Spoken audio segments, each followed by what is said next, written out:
Ladies, gentlemen, and friends beyond the binary, welcome to The Reactor.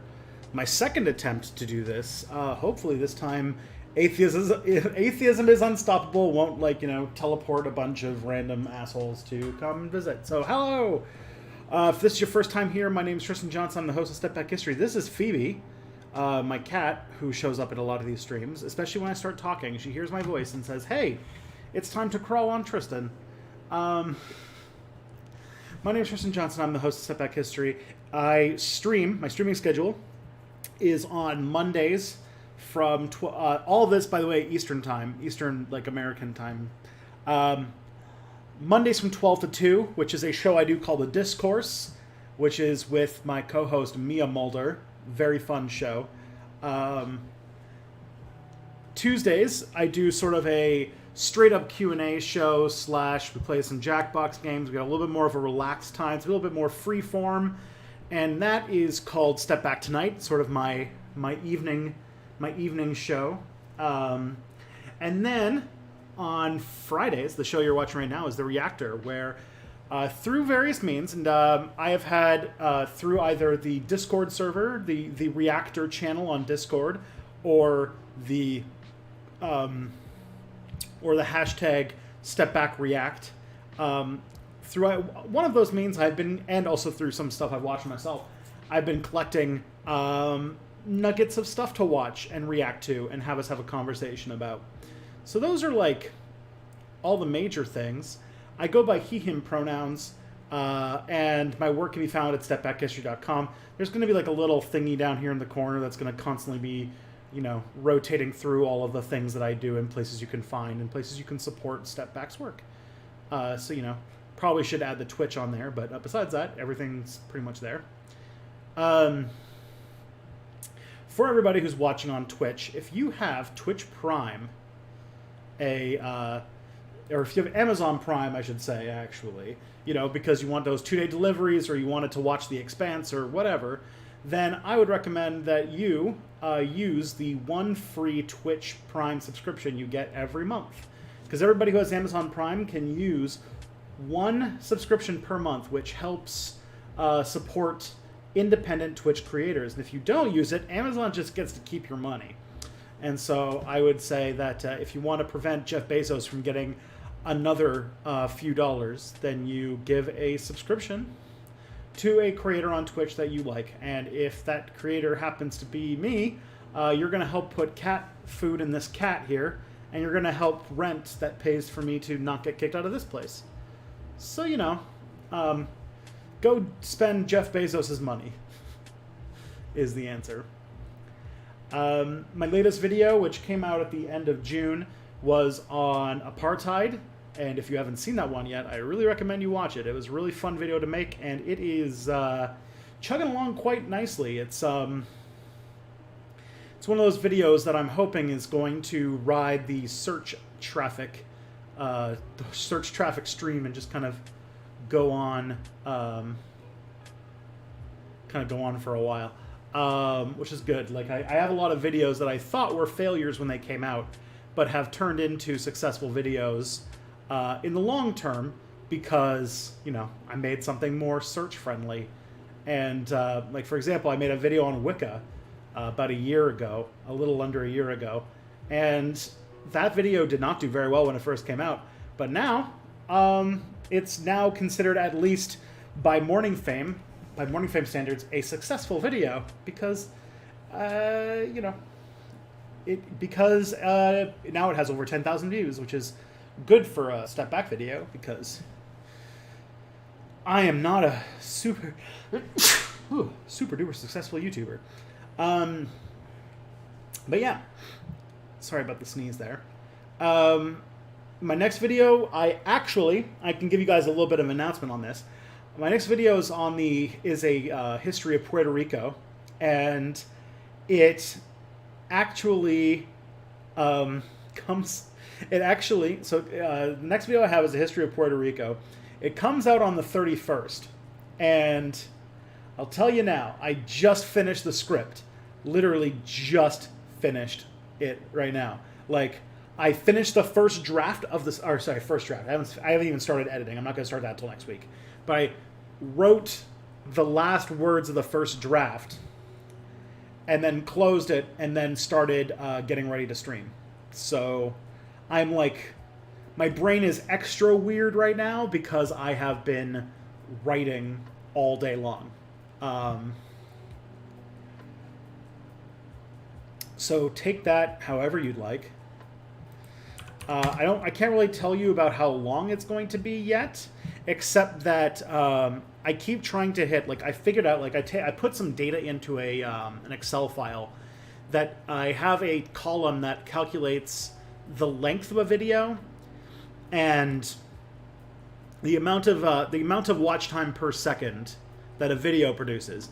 And I'm starting to find that there's actually like a sweet spot of length before the longer you make the video, the less the amount of watch time per minute starts to go down because people stop finishing the video, or less people, I say, finish the video.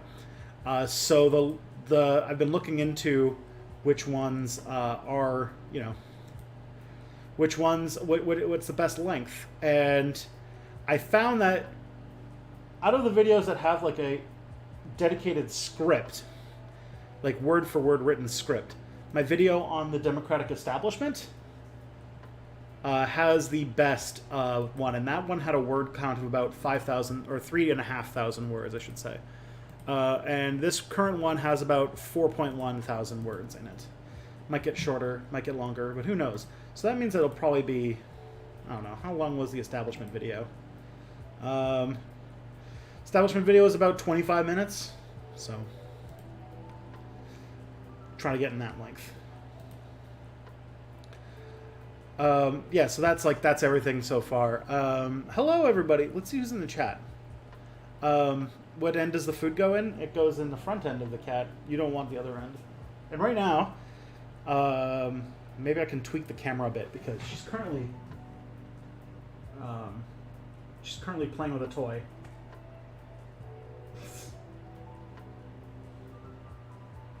And I know that's more fun to watch than me.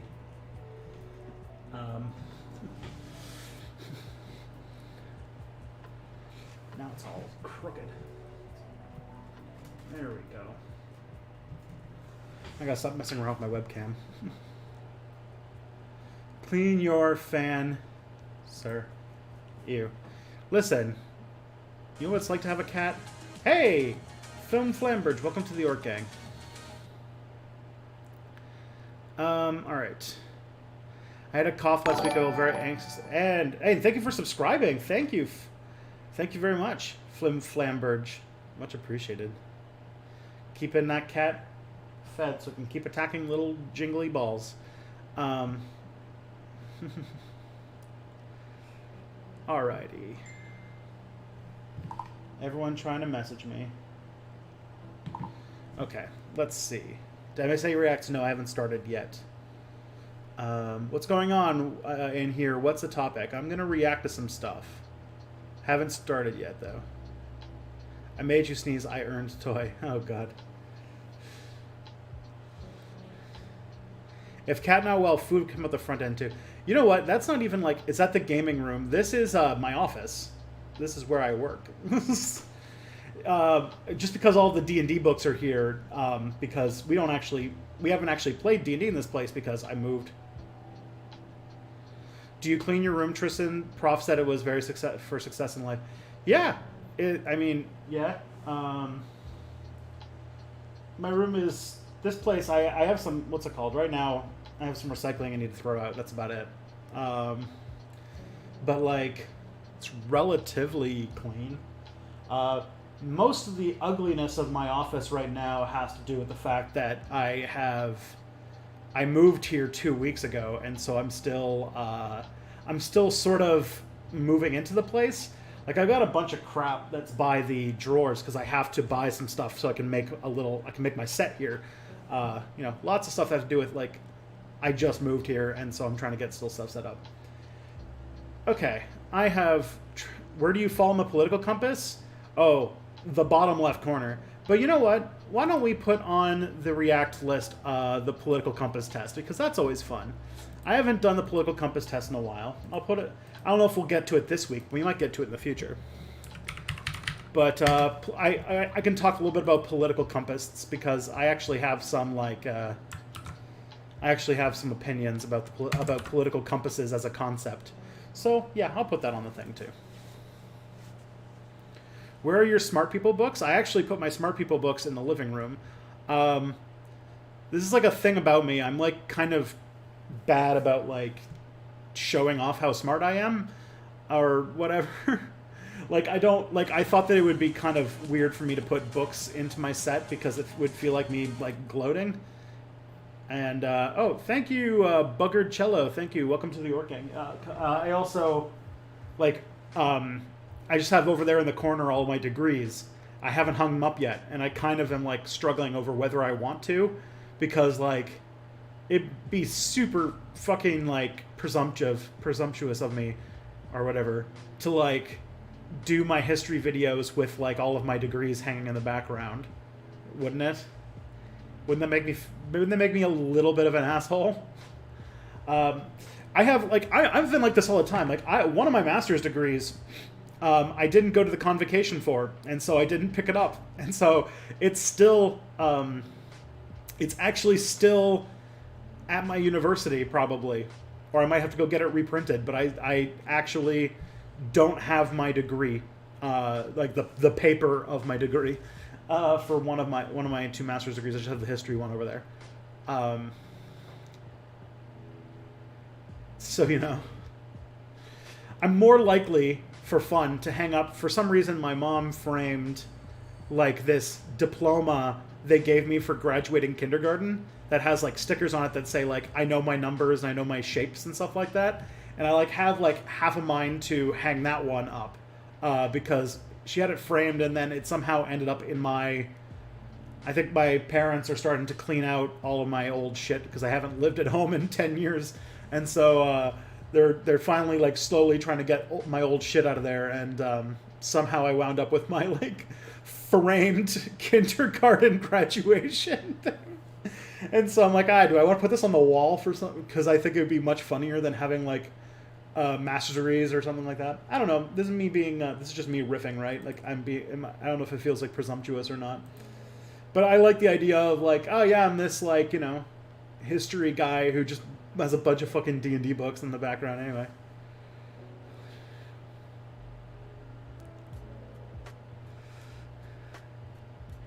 I am very smart. See, like, I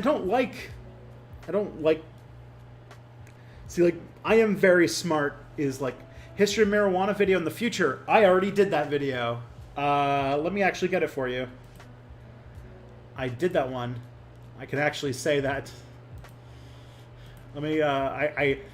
It did not do very well, and not a lot of people saw it, but I did do it. I did it back in 2018 when cannabis was going to be made legal. When cannabis was made legal in Canada. Yeah, let me just put that in the chat there.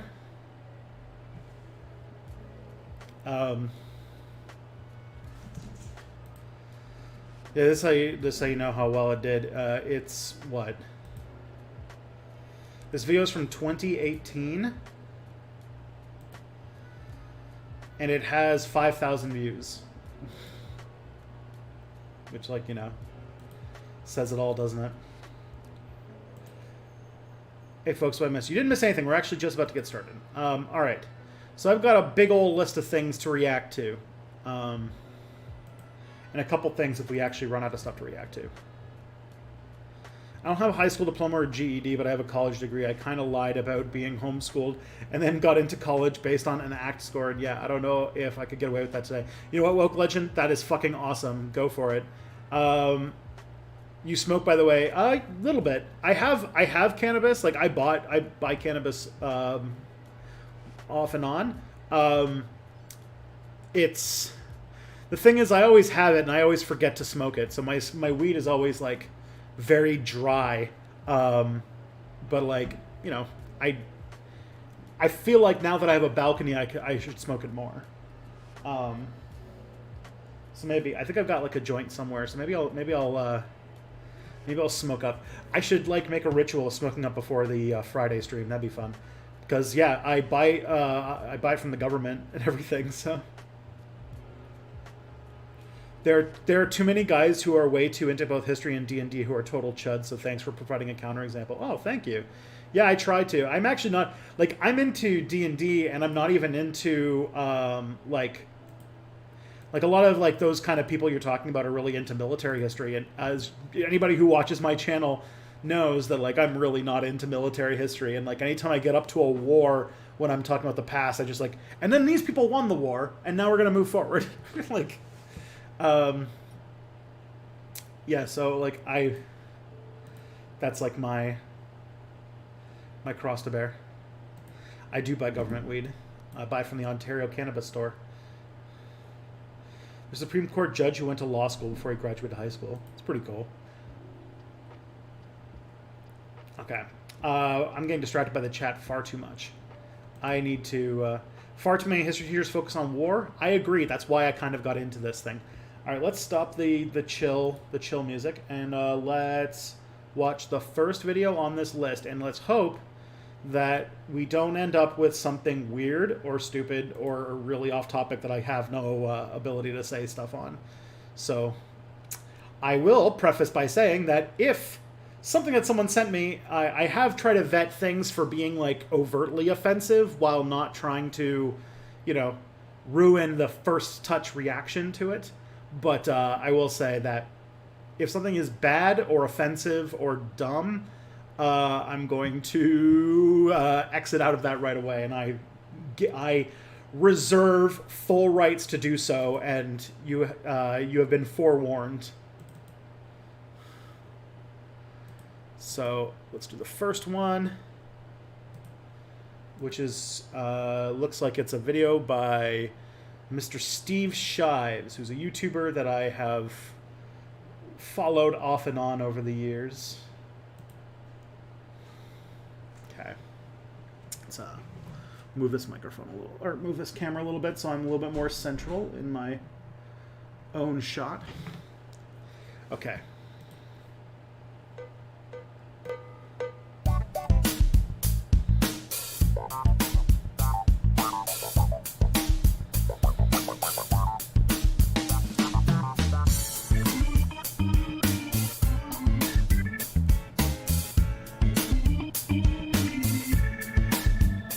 Welcome back to the Whirlpool, where fibs and fabrications are pulled under and drowned. I'm Michael Worley, and let it never be said that Michael Worley is incapable of admitting when he has made a mistake. If I've never done it before, it's only because it's never happened before, but it's happened. I already find this funny because Worley was the last name of one of my roommates who turned out to be like a turbo racist. So we're already off to a good start. This time, and I am man enough to admit it and to apologize. Longtime viewers of the Whirlpool will no doubt recall the many times I have assailed the Harry Potter series of books and films, decrying their promotion of witchcraft, female empowerment, and encouraging non-Christians to celebrate Christian holidays. But it turns out I was And look, we have a Phoebe now too. Recently, Let's the get author Phoebes in who chat. created Harry Potter, J.K. Rowling, tweeted out her support of Maya Forstater, a woman who was fired from her job for making comments on social media which were deemed transphobic. Among Forstater's supposedly objectionable comments, I don't think people should be compelled to play along with literal delusions like trans women are women. In response to a court ruling that Forstater's dismissal was justified, Rowling tweeted, "Dress however you please, call yourself whatever you like, sleep with any consenting adult who'll have you, live your best life in peace and security, but force women out of their jobs for stating that sex is real? Hashtag I stand with Maya. Hashtag this is not a drill." This is like some proto. So like I thought this was about like Rowling's like new, like, you know, now she's just like a mask off transphobe, but like this is from like, and I'm just noticing now that this video is from January, so this is like from that's like that old school when like when like J.K. Rowling almost had plausible deniability. So like, damn, I was misled. Of course, I cannot and will not endorse all of the content of that tweet.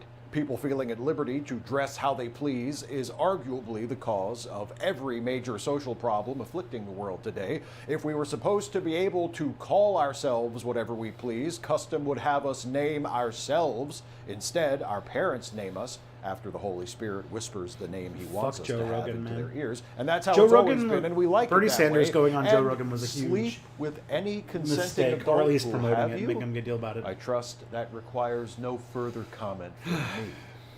But force women out of their jobs for stating that sex is real? That is an outrage. And I applaud J.K. Rowling for taking a bold, brave stand against transgender. Is this satire? Yes, it is. This is Steve Shives. Steve Shives is like a, what's it called? He's a, like, atheist. He's an atheist liberal YouTuber.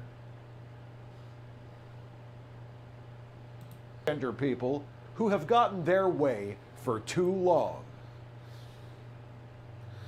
Just thinking about like, people talking about Joe Rogan in the chat. You know who really needs to go on Joe Rogan to set him straight on all this shit? You know who, like, the person, the hero we deserve, and not the hero, or the hero we need, not the hero we deserve, or whatever. We need ContraPoints to go on Joe Rogan. I think this needs to happen. I think she needs to set him straight.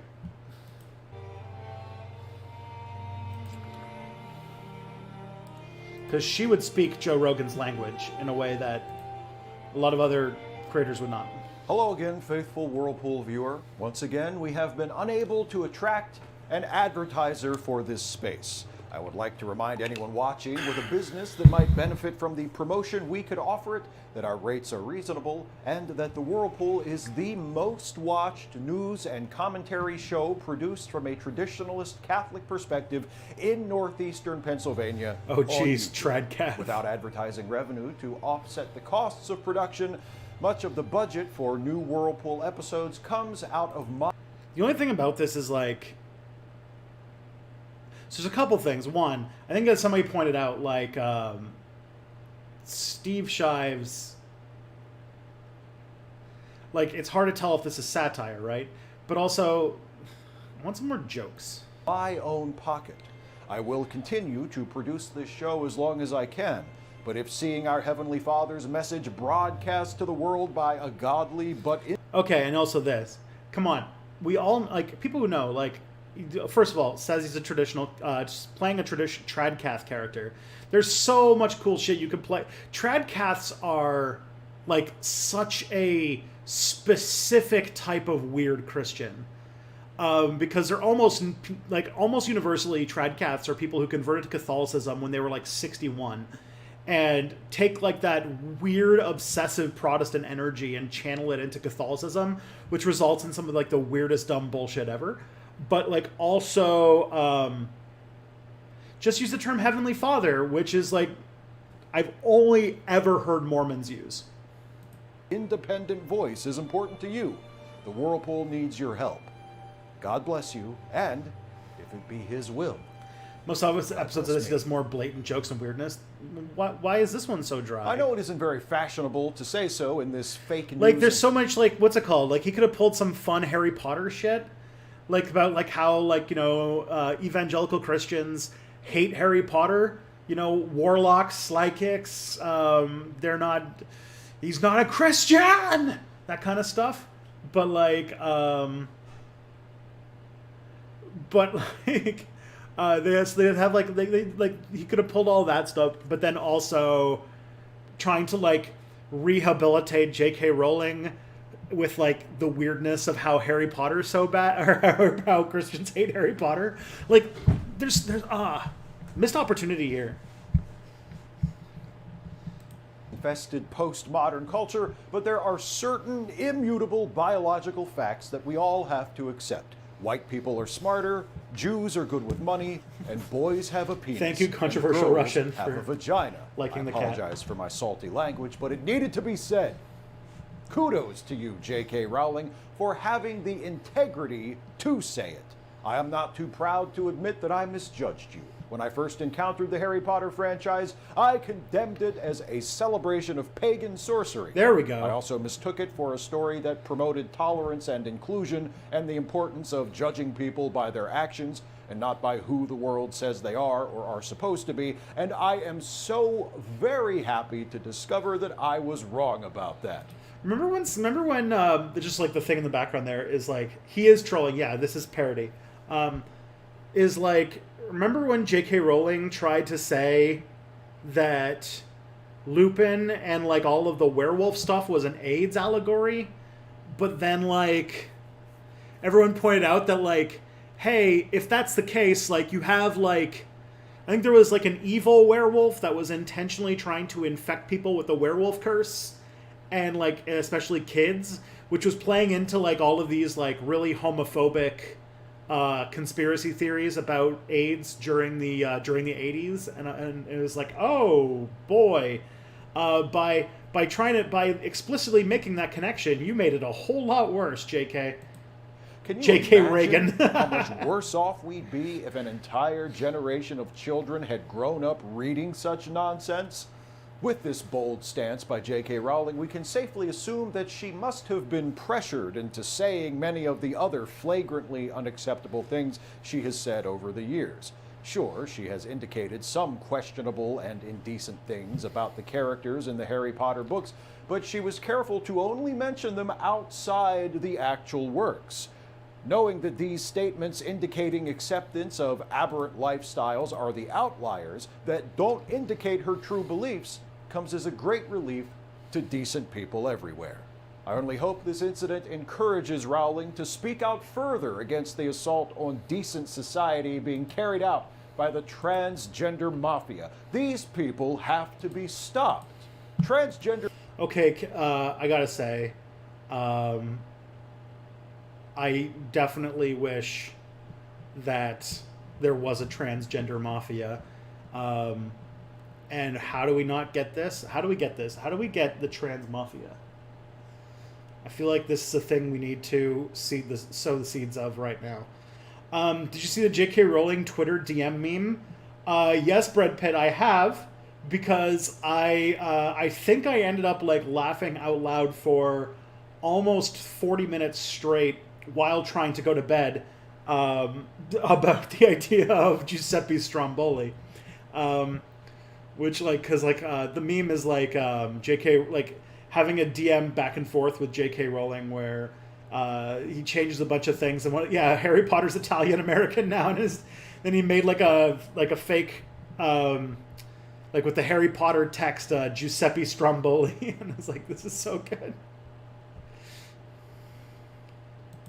People are already demanding the right to change their names and genders on official records and to use whichever bathroom they want. Some are even bold enough to tell other people which pronouns to use when addressing or referring to them. The worst of all are these so-called non-binary people who claim to be neither man nor woman. They want us to use gender-neutral pronouns like they. Well, I've got news for you, boys and girls. Gender-neutral pronouns are as real as gender-neutral people, and they is not a gender-neutral pronoun. It's a plural pronoun. That's not my rule. It's part of a little thing called the English language. And if you have a problem with the English language, you should take it up with the person who invented it. God. See, the thing is, like, people in the chat are like, is this parody? Please say this isn't parody. Like, you know, it would be a really great way to say that this isn't parody is that if there were more, you know, goofs and jokes. I don't know.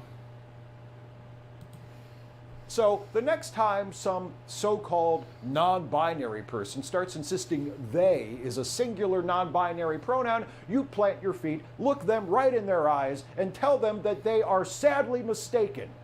They'll get the message. These transgenders would be advised to brush up on their Bible study. In particular, I suggest a close reading of the Gospel of St. Matthew, which clearly states in chapter 7, verse 12, "All things therefore whatsoever you would that men should do to you, do you also to them." Or, as you may also have heard it phrased, treat others the way you want to be treated. I want to be treated according to the gender on my birth certificate, therefore I will treat everyone else that way, whether they like it or not. Sure, if The thing is, like, this is a fucking golden opportunity here.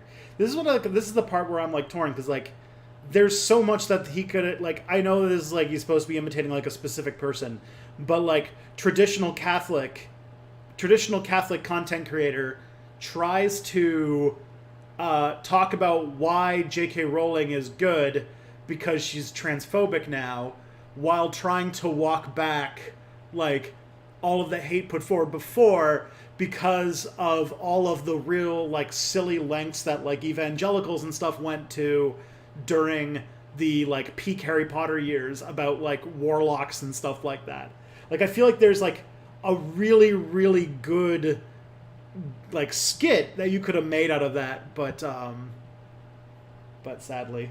If you do that, you may run into the occasional transgender person who complains that you are insulting them, disrespecting them, or denying their basic human dignity. But take heart. You are standing up for our Heavenly Father and His perfect design. I do like the, what's it called? The reference to the golden rule as like as an argument against trans people, which is, yeah, that was a good joke. He created them male and female, Genesis 5:2. Standing up for God will always make you an enemy of the world, even if you're as rich and famous as J.K. Rowling.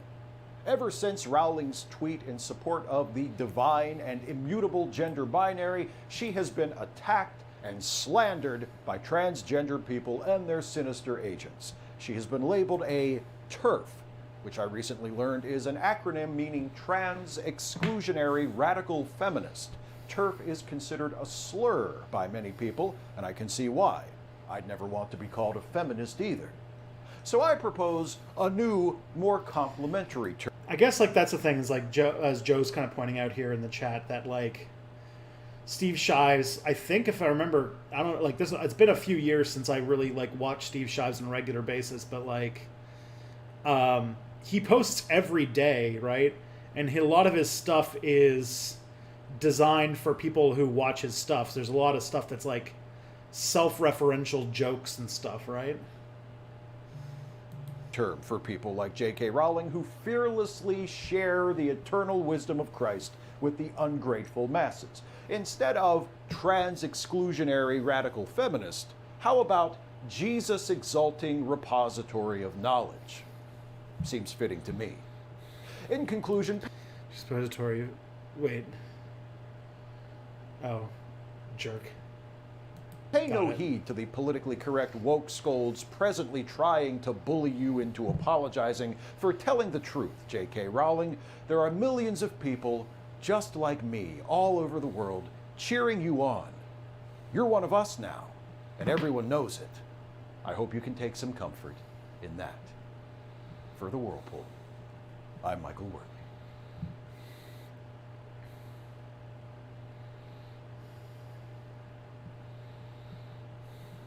Okay. Interesting. Yeah, I mean, like, his heart's in the right place. I don't know. I just feel like he missed on some places to be really funny. I don't know. I always try to make my videos with the idea that, like, oh, somebody wants me to drink some water. Like, every video you put out should theoretically be understandable by a person who hasn't seen your content before. It's sort of like a YouTube thing. You're one of us now and everyone knows.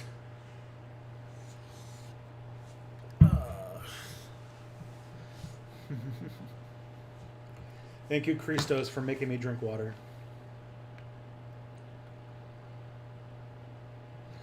Okay, so let's see what number 2 is.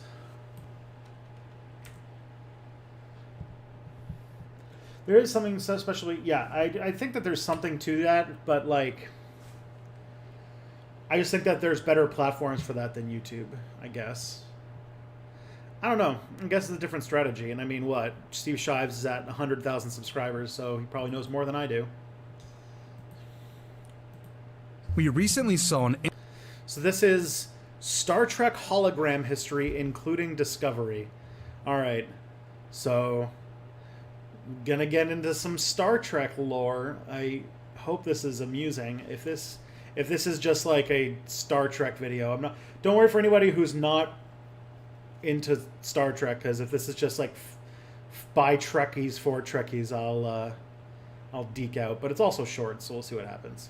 Interactive holographic simulation on Star Trek Discovery, and I thought it would be fun to explore the in-universe history of holograms. When Commander Tucker encountered a... So there's the other thing about this is that, like, one of the things I think that is really funny is that in Star Trek, the number one form of mass entertainment and media is LARPing. And so they're always LARPing different things. And and also it's also used as like a presuppose for like doing weird one-off episodes. Like I think of like there was an episode where Data, the robot who's really, really intelligent, wants to play Sherlock Holmes. So he tells the computer to make an opponent, a Moriarty, that is smart enough to best him because he keeps solving the mysteries too fast. And the Moriarty, it makes a Moriarty so smart that it starts becoming like actually intelligent. Or like, you know, classics like the Robin Hood episode or the baseball episode or all those things.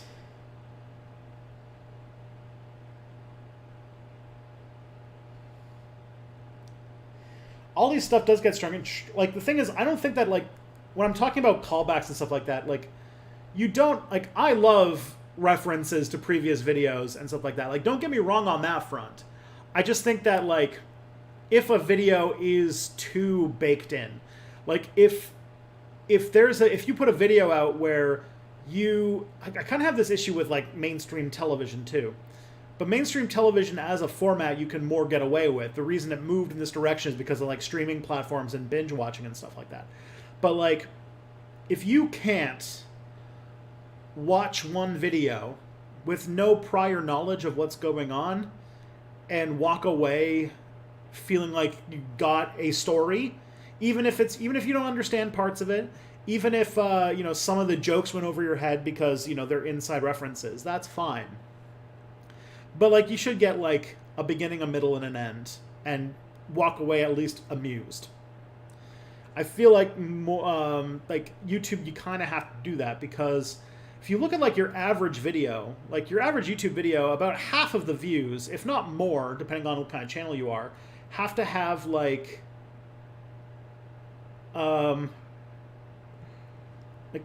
if you have, like, someone has to, like, if someone has to watch, or someone's going to watch, like, Phoebe, don't freaking bat around my inhaler. Like half of the view, like a step back video gets about half of its views from subscribers, and then about half from people who aren't subscribed, which means that those are people who likely haven't seen another of your videos before. Which, if you make a video like the kind of one we watched, where like a lot of the joke is that you had to have watched the whole series, it's like, oh, you.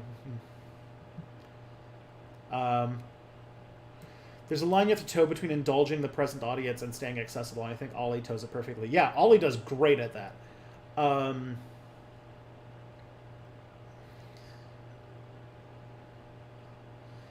Everyone in the... Listen, I don't know, I had to, like, put it in order. It'll turn up, don't worry. Don't worry about the order, don't freak out.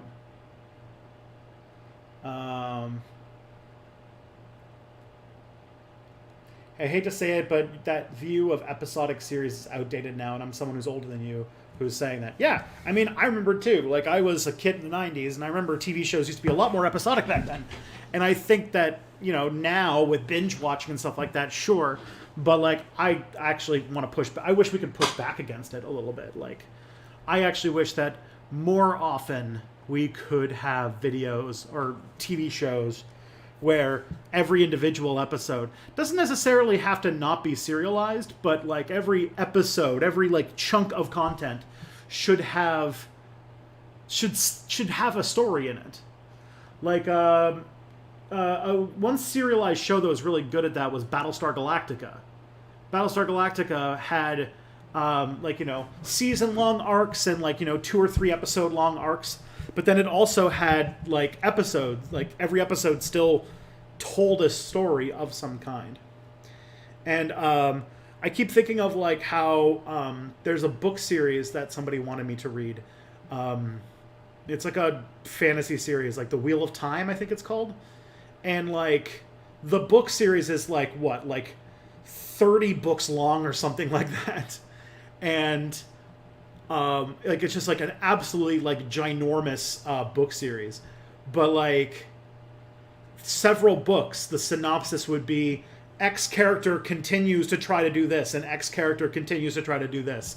And it's like, oh, like, does this book not have a thing that happens in it? Like, I don't know. I feel like that we've that like, if I'm like that, you should at least get something, you know.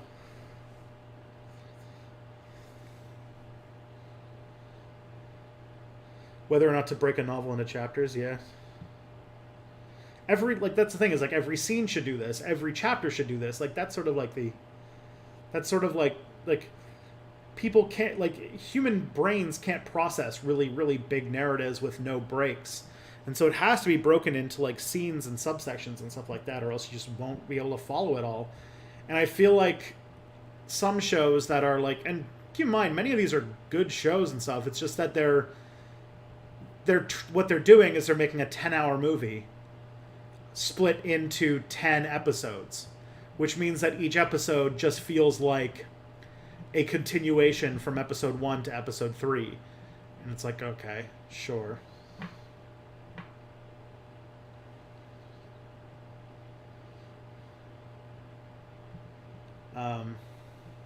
That's just me. All right, so let's learn about holograms. Let's learn about the the technology that was inserted into the Star Trek universe so that they could set up what's it called? They could set up goofy one-off episodes where they play baseball.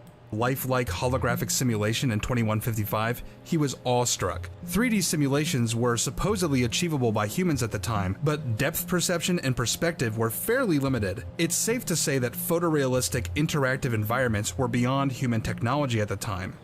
I heard about the holographic recreation. It wasn't like any visual simulator I've ever tried.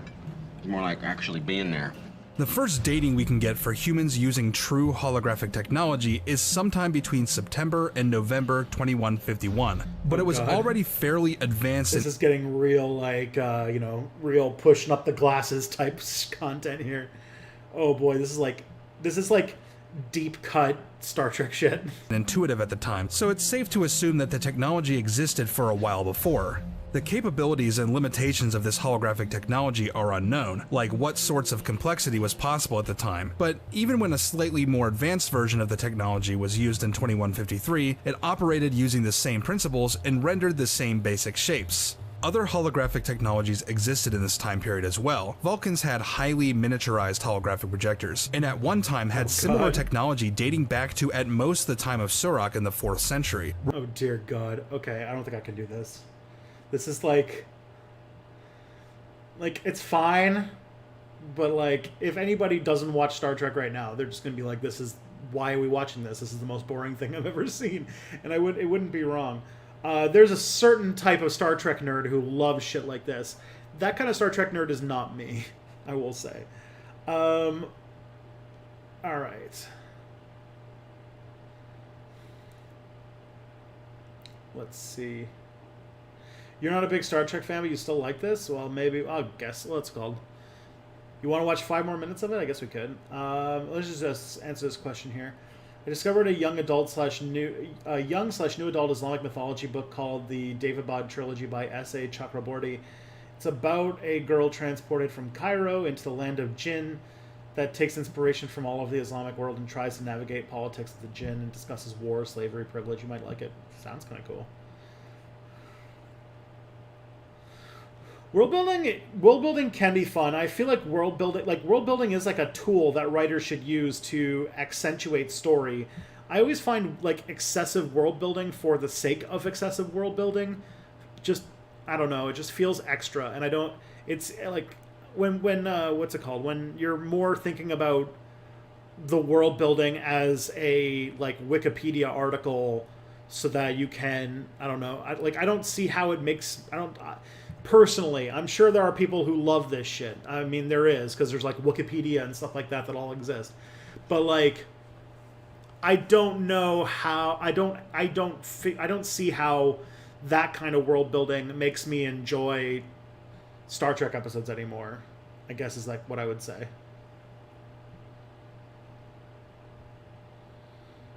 Does that make sense? How much does Mossad pay you to shill on Twitch? Man, I wish. Mossad. God.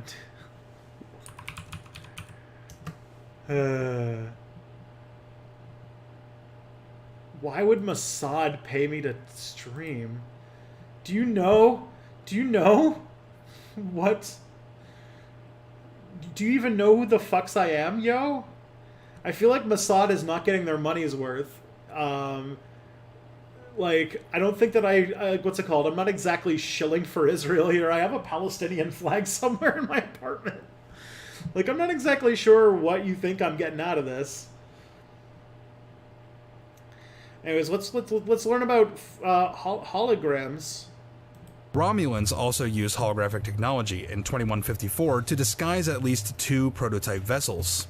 By 2256, after over 100 years of development and utilizing several emitter arrays in 360 degrees, Starfleet was capable of reproducing photorealistic environments with some degree of human interactivity. Before, energy weapons were capable of interacting with holograms, but here we see some basic physical interaction as well, possibly with the use of force fields. This simulation was also capable of reproducing photorealistic and finely animated humanoid figures, but it remains to be seen if they would be physically interactive.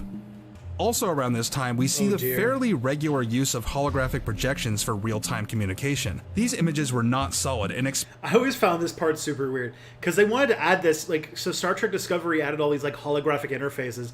Star Trek Discovery always suffered from the fact that it's a show that came out in 2018 and wanted to be, like, realistic in in some capacity. And yet, like, they wanted to be realistic in some capacity, but like then like the thing is that it's like a prequel to the what's it called? It's a prequel to the 1960s show where everything is campy and silly, and so like they have like all this like sci-fi tech, which then like in the show that's supposed to take place right afterwards, they're back to like big buttons and like like weird goofy sounds and shit, and it's just like. That's like one of the weird parts of Discovery. And they do this little bit at the end of the second season where they try to like they do like a soft reset because they realize that Discovery makes no fucking sense. And so they go to like I won't spoil the show for you too much, but they do like a bunch of really, really quick like one-off statements to just try and tweak things in weird ways. So that the show makes sense, and like one of them is like Captain Pike just really doesn't like holograms, so he's like, no more holograms, we're gonna go super analog on the Enterprise, and that's supposed to like explain the 1960s Star Trek show looking like a 1960s Star Trek show. And I always just found that shit super funny. Like, maybe you should have made Discovery take place, like, I don't know, in the 24th century so that you didn't have to deal with that as a problem. But they were so insistent on making it take place during, like, Spock times because they needed to have Michael Burnham be a human raised by Vulcans or some shit. So because they thought that nobody would watch a show that took place in the 24th century, so they decided to do, like, it has to be, like the movies. It has to be back in the Kirk times. And it's like, they had to do a bunch of weird stuff to make it make sense. Discovery was I actually think that Discovery is still good. It's just that like there's a bunch of design decisions they made that I do not understand even a little bit.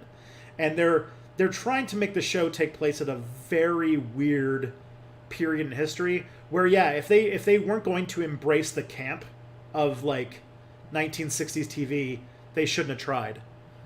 Because like now they have to somehow describe that like these like, you know, 2018 blue uniforms that look all fancy are going to turn into like campy 1960s uniforms that look silly. And I don't know.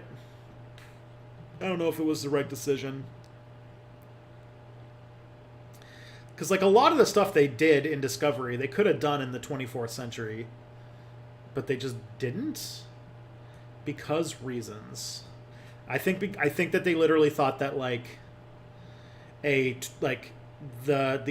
60s Trek era was more marketable because of all of the J.J. Abrams movies. That's my guess, because like they just now are doing new stuff for Picard. Experienced frequent interruptions and signal distortions, but were possibly the result of fusing real-time parametric scans with simple holographic projectors, both technologies that existed 100 years earlier. Klingons would also use similar technology, which they would use at least through 2293. Here, there's also some evidence that the Federation was still using this technology, or at least facilitating it. In order for the Klingons to get a holographic image of the Federation president, such an image would need to be captured from the president's office. This sort of holographic communication would also be seen used by other cultures. For instance, in 2260s. Yeah, like if they did Discovery and they just were like leaned into the like blue shirts and the go-go boots and the 1960s haircuts, that would have actually been fucking awesome. But this is like, but it didn't do it. They wanted to have it look cool and modern, because they're cowards. 7 on the planet Beta 3 in star system C111. Spock and Kirk appeared familiar with the technology, and Kirk was only really impressed that there was no visible holographic projector. Projection kit. Unreal. But beautiful, Mr. Spock, with no apparatus at this end. As far as Starfleet using holographic technology in this era, we could mention viewscreen technology. You thought Marvel lore was dense. Yeah. What's it called? Star Trek lore? Like, what's it called? Star Trek has some of the most, like, horrifyingly terrible, pedantic, like, fan culture. Like, this kind of shit, like, there's so many Star Trek fans who are way too into really, like, silly, pedantic things. Like, for example, they had to, there's a movie where Christopher Lloyd's character is Christopher Lloyd plays a Klingon in one of the movies, by the way, which is fucking awesome. But Christopher Lloyd flubs one of his lines. He like screws up one of the lines because like by the time they were making the movie, Klingon had become like a real show, or like a real like language. I would have liked seeing the general 60-set in costume design with modern TV budget. Yeah, like kind of like what they did with not to like, you know, heap too much praise on it, but kind of like what they did with the J.J. Abrams movie, where they made like the 60s uniforms and the 60s aesthetic, but like with like a modern thing. Like they could have totally have done that, and that would have been a lot better, I think. Anyway, sorry. So Christopher Lloyd in one of the Star Trek movies messes up a line when he's speaking Klingon, like is like grammatically incorrect or something like that. And so Star Trek fans, instead of coming to the conclusion, Christopher Lloyd flubbed or didn't do a line perfectly accurately in the made-up space language, in the made-up space language said by samurai Vikings who come from planet heavy metal. Instead, they changed the entirety of the Klingon language and like made this like extraordinarily convoluted verb-noun agreement system in Klingon grammar, just so that they could explain away this one flubbed line by Christopher Lloyd in this one movie.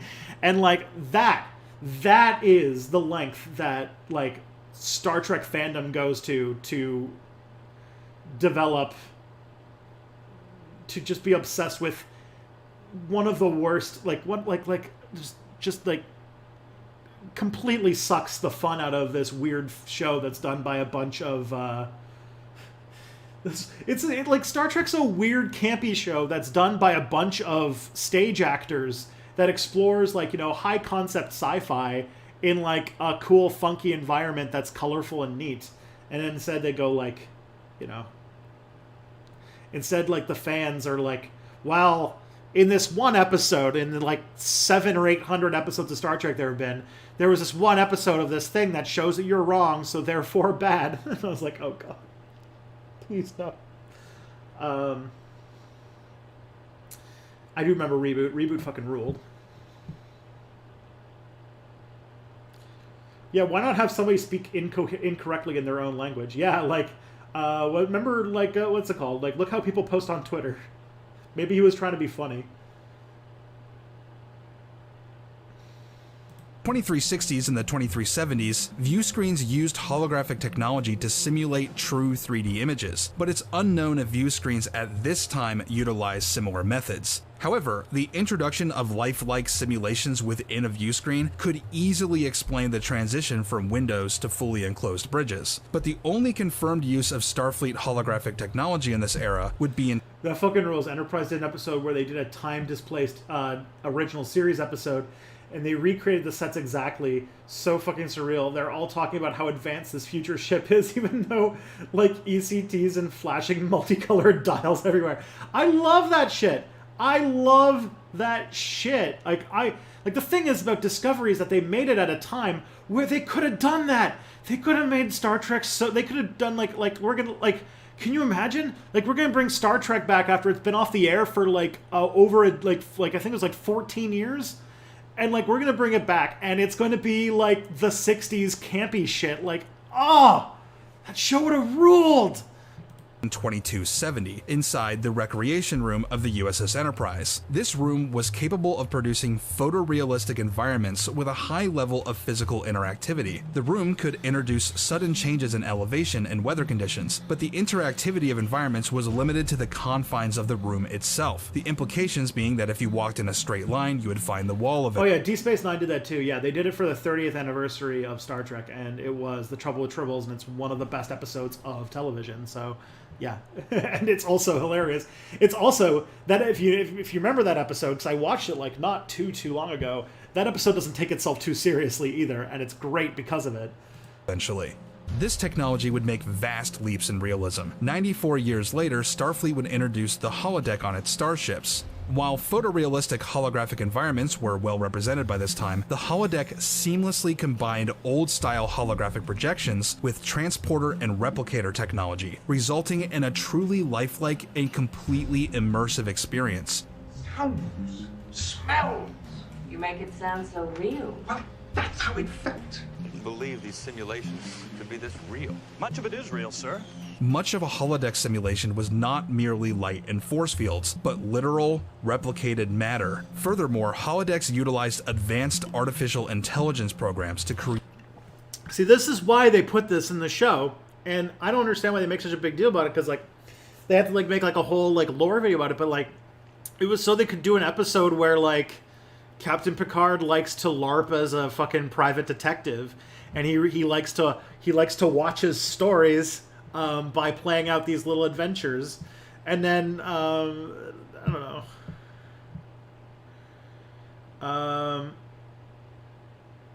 What's it called? Yeah. Are the JJ movies canon? If it doesn't, does it? If yes, doesn't it erase the OG series? I think it's canon in a weird way, like, because I know that, like, in Picard, they mention the supernova thing that kind of starts the Kelvin timeline. So it does, but also it doesn't. It's kind of like its own branch off, I think, or something. I don't know. Create lifelike characters with dynamic interaction that were virtually indistinguishable from real people. In several cases, these artificial intelligence programs were so nuanced that they resulted in self-awareness. It's not, they're canon, but it's a parallel universe. Excuse me, it is another parallel universe, because they have the other parallel universe where everybody has goatees and is like an evil version of themselves, which is also very, very cool and good. And the mirror universe should never stop being silly and awesome. That's one part Discovery did really great, is they did the mirror universe where, like, the Emperor is, like, fucking, like insane and, like, eats aliens and, like, all that kind of stuff. Love it. Love it. Can never get enough of the mirror universe. Awareness. In the 2370s, holographic technology had progressed to the point where lifelike holographic programs could be projected. Plus, also, like, in the mirror universe, every actor gets to have fun. And so, like, they get to actually, like, goof off and be cool. Like, Nana Visitor, who plays Kira Nerys on Deep Space Nine, plays, like, one of the chief villains in the Mirror Universe episodes. And you can tell that it's way more fun to play that Kira than it is to play Kira on the show. Outside of highly specialized rooms. Now, See a you later, room Sargon of only a Cap. needed to be outfitted with specialized projectors. Holographic communication had likely fallen out of favor up to this point due to its low fidelity and relatively low benefit-cost ratio. By the way, do you play Star Trek Online? I don't. I try not to play games that have lots of microtransactions. And also on top of that, like, the thing, like, I was following Star Trek Online before it became, like, the game was in development hell for a long time, and I was really excited about the idea of a Star Trek MMO that was going to be, like, where not everybody was a captain and had their own ship, and everybody was going to play part of the crew, and, like, if you logged off, your character would be played by an AI, and sort of, like, Star Trek stuff would happen, like, you would, like, your guild or whatever would be, like, your ship. And, you know, you could play as the chief medical officer or the operations officer or the engineer or something like that. And there'd be, like, things for you to do in all those jobs. But, like, for some reason, they didn't like the idea. They shut it down. They went to another developer, and they were like, oh, now everyone's going to be a captain. And I thought that was dumb. And so I never really got super excited about the game ever since. And Star Trek video games have a long history of being kind of yikes. So I never really was too excited after that, after they abandoned that first idea. But as the technology improved, old concepts could finally be realized as originally envisioned. Now it was like literally standing in the same... Evil Kira made 12-year-old me discover some things. What's it called? They were talking about this because now we're in season 7 of Deep Space Nine that I'm watching with Kelly, and I remembered that my first TV crush was Ezri Dax, and I was like, oh shit, I remember this. Room as another person, and the illusion was seamless. Within a short period of time, this sort of projection was possible throughout a complex space, which was utilized in the R.I.P. René Aubergenois, and what's it called? Aaron Eisenberg too. Aaron Eisenberg died last year, and Aaron Eisenberg was like 50, and like, oh fuck, he was so good. We just, like, the most recent episode we watched was the one where Aaron Eisenberg has, like, PTSD from losing his leg. And it's like, oh my god, he was so good. He was so good in that show. Such an underrated actor and such an underrated character. Because he played Nog on Deep Space Nine. He was so good. And he died so young. It was, like, random. Like, he like had a heart attack or something. Development of a fully interactive artificial intelligence emergency medical hologram. Starships using the EMH originally only equipped sickbay with holo-emitters, but later starships implemented this technology throughout entire ships, notably on the USS Prometheus. In 2371, yet another use for holograms was discovered when Voyager's EMH program devised a way to simulate humanoid organs with holographic projections. Oh, The God. procedure required the subject to be completely immobilized. In the next year, Voyager's EMH devised a method for communicating with comatose patients through holographic means, which, now that I think about it, could also be used as a temporary option for patients immobilized with holographic organs. Wait, I gotta read this. Sorry, the warp core is melted down due to the chief engineer ignoring their duties to shout slurs and profanity at the medical officer for looting an epic phaser. Fucking mint, man. Fucking mint. These major breakthroughs ought to have profound impacts on medical treatment, but due to a lack of data past this point, it remains to be seen how they might be used and expanded on. And that's as far as we know. Holographic technology is familiar to every era, but it experiences huge leaps over time in its reproduction of reality. I hope you've enjoyed a fairly comprehensive survey of Please, can you consider watching videos of journalism and politics instead of fictional Star Trek facts? Listen, this is the Reactor. We're here to have fun and react to things. including about how weird it is to be obsessed with fictional Star Trek facts, because we're doing goofs. All right, let's see what's up next. What is this? Everyone in the U.S. military is a criminal. Hi, did I get your attention with the title? Here we go. This is the one that I'm supposed to react to because apparently we're wrong on this. Good. Every single person in the US military is, at best, an accomplice to murder, theft, dispossession, or worse. That is the point of this video, stated up front. And yes, I also think the same about any other military that's used primarily for aggression against other countries or to repress locals. For example, those of Saudi Arabia, Russia, Israel, and Peru. And it also Okay, so this is like Bad Empanada's take on military bad, which, like, you know, don't get me wrong, military bad. I feel like, yeah, like, I think I more or less agree with this position. I just think that maybe it's a little bit more... I think that Bad Empanada tends to try to be provocative in the videos he makes, and sometimes that results in a little bit of oversimplifying or a little bit more sweeping and not understanding complexities and nuances. But I'll give him the benefit of the doubt here. So let's go.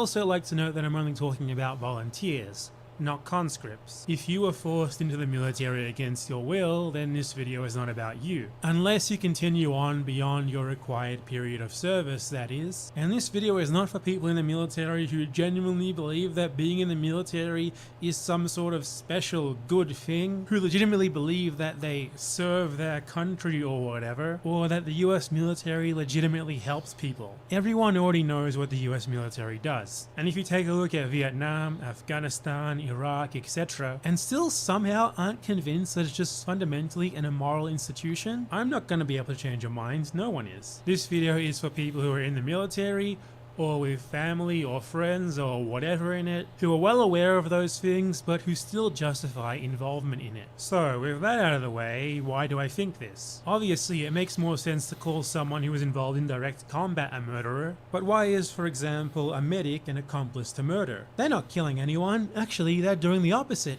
They're treating people. Well, that's exactly what makes them an accomplice. Their role is to treat the people who are directly doing the murdering, to help them recover from the wounds that they received from people defending their own lands, so that they can get back to murdering them as soon as possible. Or Okay, this is a difficult, like, okay, it's like, this is like a weird... First of all, this sort of betrays the Hippocratic Oath. And...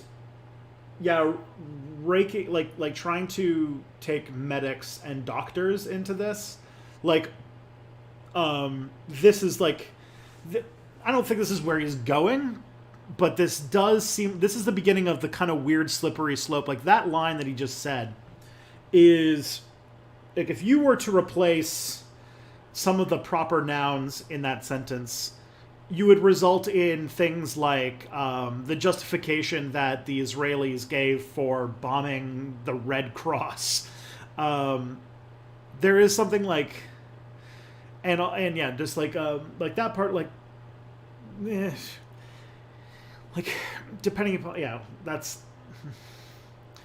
trying to say that, you know, oh, the medics and the doctors, they're the enemies too, is I have some issues with that, because, yeah. Is Bad Empanada a tanky or just a Cuba enthusiast? I don't really know, nor do I care to speculate. He doesn't... for most of the time, he's pretty good on not making excuses for, like, bad regimes and stuff like that. Like, I've never, like, although I don't know what he says about, how can you submit your video request? You can put it on the Reactor channel on Discord, or you can put it on Twitter with the hashtag StepBackReact. Yeah.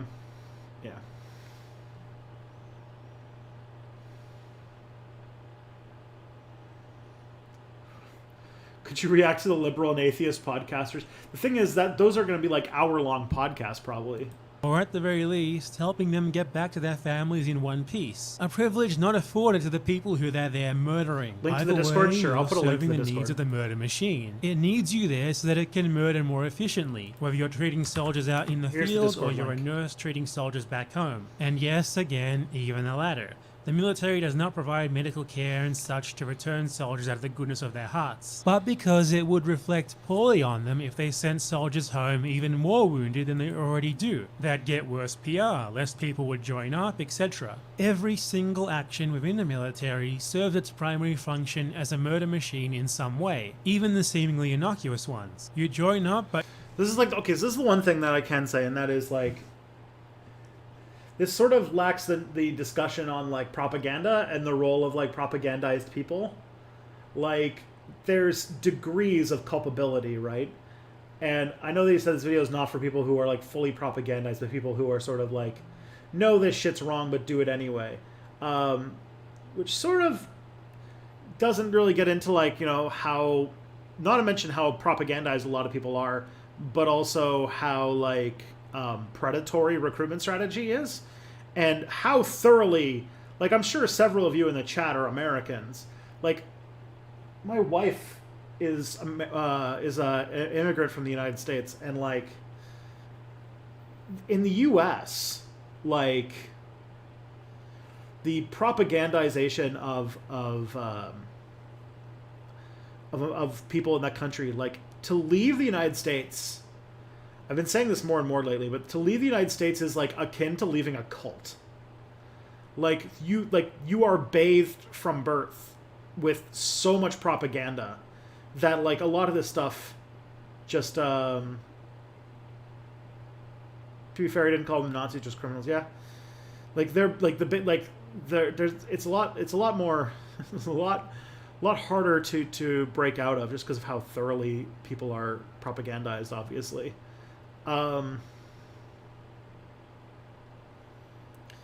Recruitment, yeah. There was like a story that came out like this week or whatever that like the U.S. military is like trying to get people to go to recruitment pages, promising them free like Xbox controllers and stuff like that. Like there's a story that came out. I think it was like Ryan Grimm or something did a story about how like military recruitment's happening in like online gamer spaces, and they're like preying on children as young as like 13. But like, yeah.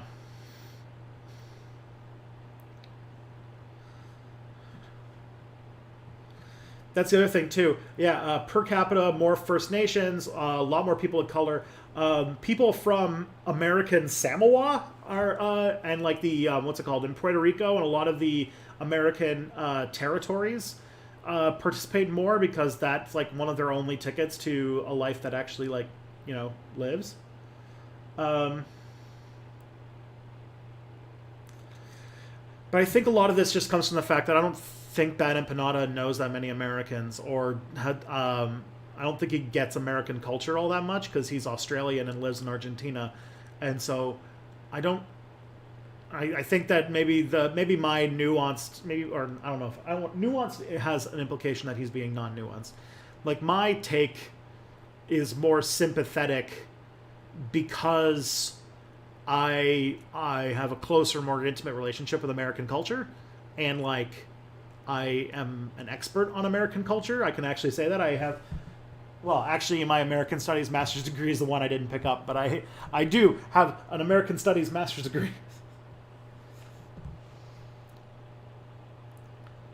I'm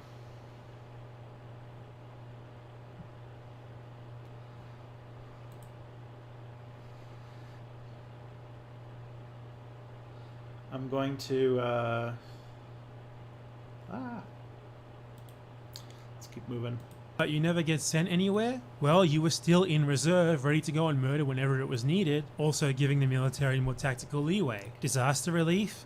To keep the economy running, to keep taxpayer money flowing to the military, and again to foster better public relations. If you see soldiers helping out after a hurricane, you're more likely to think of the military more positively. The same role could easily be undertaken by diverting the military budget. Yeah, like, let's take another example that somebody's just put here. Like, what if the U.S. military puts a recruitment ad in front of a video on Bad Empanada's YouTube channel.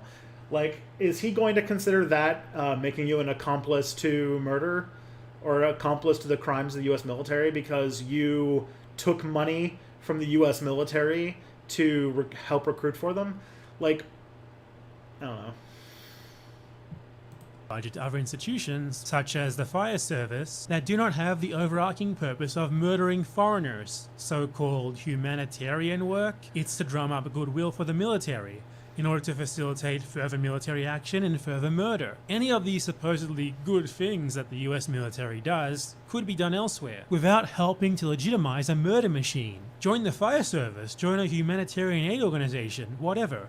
There's no excuse for being in the military. You're a pencil pusher in the bureaucracy, you're there to keep its wheels oiled, to ensure its logistical capacity to murder, to ensure that do you think that the military values not enforced on people obviously such as chivalry, honor, self-sacrifice, and discipline, as well as skills such as EOD and martial arts, have positive purposes? I mean, I guess, but like, it's in service of a pretty despicable institution, I will say. I don't know if it's worth. I don't think it's worth it at all. that the murderers are efficiently allocated the incentives and resources that they give So obviously to never had murder. to scrape by Let's and talk do about whatever it those takes to incentives survive too. like a So class you're Americans. poor, right? Yeah, that's another thing is that he's lived in countries that have like. I mean, he lives in Argentina. I'm sure Argentina has its fair share of poverty, but yeah, like to sort of dismiss the class dynamics here is also is definitely oversimplistic. And the military is your only way to go to college. You hate it, but well, that's just how it is, right? Would you drive the getaway car for a murder if it meant that you could pay for college? No? Then why join the military and, at best, be a willing accomplice in murder in order to get ahead? There's no difference aside from the fact that, generally, your victims are foreigners, and it's easy for you to think of them as less than human and less worthy of such consideration. If something like the Iraq or Afghanistan wars took place in the USA, far fewer of you would be trying to justify joining the institution that perpetrated it. Personal benefit does not justify it. If your choice is between helping to murder foreigners or not going to college, then don't go to college. Otherwise, you're Man, he doesn't know how much that is a sacrifice in the United States, but okay. making a conscious decision to murder and profiting from it. Ollie It's could funny to definitely see do this this argument argument much so better. much as if it could justify basically anything. If you wouldn't have that chance otherwise, that makes it okay. Plus, like, also, there's this, like, I don't want to say purity thing, but, like, there is sort of, like, a leftist thing where, like, you're not a true leftist unless you destroy all of your personal relationships in the name of not associating with anybody who has, who does bad things. Like, there's definitely, like, a spectrum of ways to get involved there, but, holy shit. It's really easy to comment on what other people should do with their lives. That's for sure. No, it doesn't. Can I somewhat understand the choice? Yeah, sure. Just like I could understand why a poor person might be driven to murder and rob their neighbor. But that doesn't make it okay. They still did something terrible. They still did something heinous. Would their lives materially improve as a result? If they didn't get caught, sure. Does that make it okay for them to do so? No, they're a murderer. Just like the American soldier who signed up to murder foreigners. Or anyone else in the military who's facilitating the murder of foreigners. Because they wanted free college or healthcare. Oh, but maybe they didn't know these things. Maybe This comes up in bullshit jobs. You need a degree to join organizations like the Peace Corps. Yeah, I actually, what's it called? I wrote somebody's recommendation letter for the Peace Corps.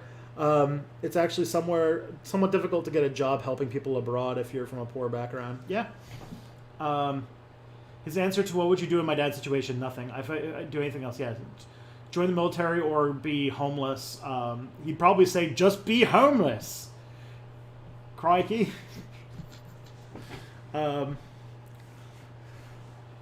Yeah, like I think a lot of stuff, especially when I think Bad Empanada is really good when he's talking about Latin America, but there is times like this. It's like he doesn't quite get the United States. What's the name of this video? The name of this video is "Everyone in the U.S. Military is a Criminal," which is like something that I would say when I'm like just like pissed off at somebody.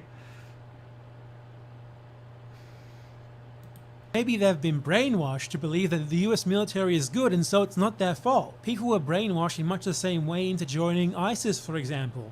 Does that make it okay to join ISIS? No. Yet I can't imagine these people trying to make that same justification. And anyway, the people who think that the US military is good and great think that because they want to. We live in an age where basically everyone, yes, poor people included, have a device that allows them to access the sum of all human knowledge in their pocket. If someone doesn't at least go to the library and search for information on the US military's latest wars before joining up, it's because they didn't want to, not because there was some coercive force preventing them from doing so. Does this mean that you're a terrible, irredeemable person for even joining the military?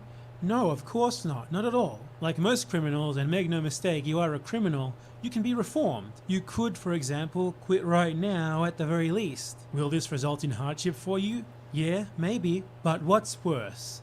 Experiencing hardship or actively and consciously participating in mass murder? You should really be incredibly thankful if that's the worst that you're going to deal with, because in a just world you would be facing a court. Now, I know some soldiers or their friends are already writing comments like, but you have a computer, so you're also guilty of that same stuff, because that computer involved exploitation at some point down the line. Buying a computer is obviously not remotely on the same level as literally being directly involved in an institution that is specifically designed from the ground up to murder, and that is presently, at this very moment, being used to murder foreigners as efficiently as possible. This is not... So, like, yeah, I don't know if I want to keep going, but, like, this is the kind of stuff that Bad Empanada, like... Bad Empanada is really good at doing research, and he's really good when talking about Latin American stuff, and he's really good when he knows what he's talking about. But he has this, like, kind of desire to be provocative on topics that he might need to have more of a discussion about, or he's doing very much like a door-in-the-face technique where he says stuff like this, and then is, like, saying it in a fashion that is going to convince exactly 0 people to actually do the thing that he says. Like, if you were to convince somebody to leave the military or to seek other employment than the military, he's right, though, I detect no... Yeah, I'm not, like, what's it called? I don't disagree with the statement. Just that, is this the way you're going to get people to change their minds?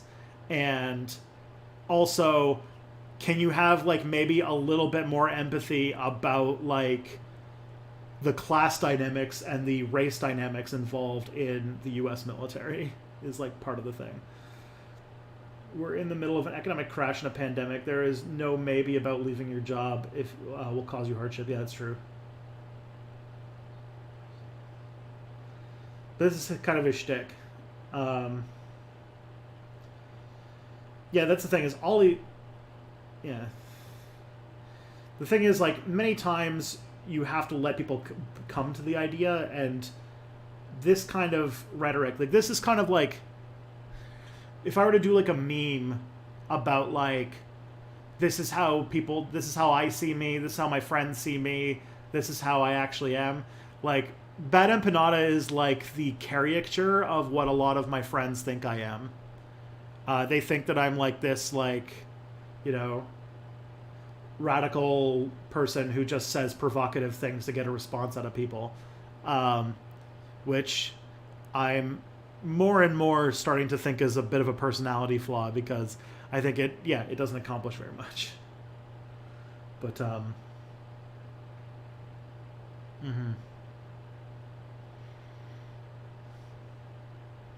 not wrong, just this approach is going to work on exactly no people.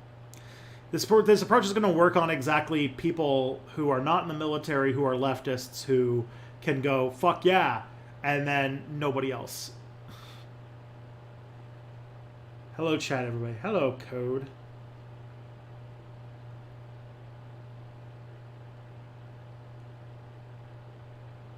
That time my dad got a promotion after 6+ months of back pay caught up with him, and he was an officer by then. That could be worse for people who are shipped out of the globe. Yeah. Yeah. All right. Let's see what's next. What's next on the list? Well, I travel abroad a lot. So I guess this is the reaction to the UK going metric in 1978. Holy shit! It was that recently. Okay. So this was done with the preface of saying, if you thought Brexit was a surprise, watch this video. So let's see British people in the 1970s have a meltdown because they had to switch to the metric system. Well, when we go abroad, you don't get as much mileage to it. And therefore, you're going to use more petrol. And then they say, oh, so many miles, right? Well, you're not doing that. You're not going to do the mileage, what they say you're going to do. Because the kilometres are not the same as the mileage. It's shorter. It's the Treaty of Rome, as my husband would say. Everything's being decimalised. Horrible, I can't bear it. Well, losing not all our national heritage, haven't we? Like what? Well, like, you know, the money's all changed, the decimalisation, all the weights being... Okay, decimalization. So this guy's complaining about money decimalization. So first of all, remember when Canada going metric caused a plane to nearly crash? I do not know that story. That sounds fun. The decimalization was when the British money went from went from a super convoluted system of like shillings and pounds and pence and stuff, and moved towards like pounds and pence, which is just like, you know, 100 pence are in a pound, that kind of thing. And like, there's another thing. So like, old British money used to make no fucking sense whatsoever. I made a video on it for a channel called Art Explains. And so like, yeah, so like British money had at that point like the farthing, which was worth a quarter of an old penny, a half penny, the penny, the 3 pence. So that's a coin that's worth 3 pence, a 6 pence, 1 shilling, 2 shillings, and a half crown. Like a half crown was worth 2 shillings, 6 pence. So it's like the money made no fucking sense. It's just weird. And I love that he's complaining like, oh, the money makes sense. I'm mad now. And yeah, the British don't even do the metric. They don't even listen to that shit. Change measurements and everything. And I think, you know, we're an island on our own, you know, and let's face it, we once ruled the world, didn't we? You know? And now we're just being part of a... We once ruled the world, didn't we? It is much better, much easier. Ah. The kilometers What's the kilometre? instead of miles. It goes in tens and thousands.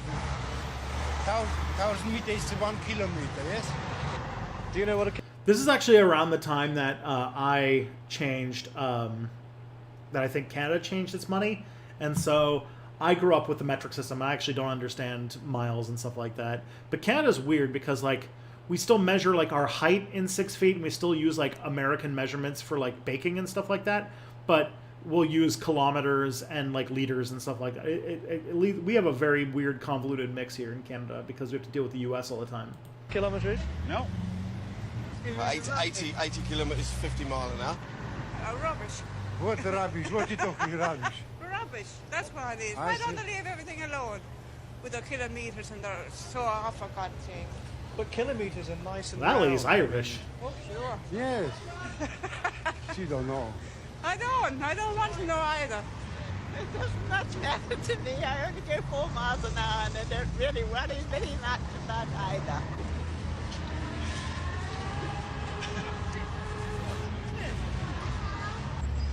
I've got a little old saying, it may not be any beneficial to people like you. We had a little bloke with a moustache like that. His name was Chamberlain.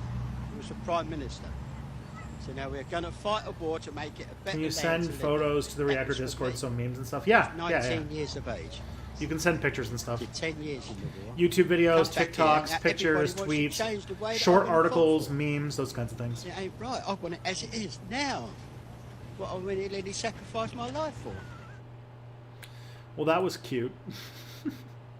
Oh, British people. They hate change, except when the change lets them be more racist. Then they vote for change.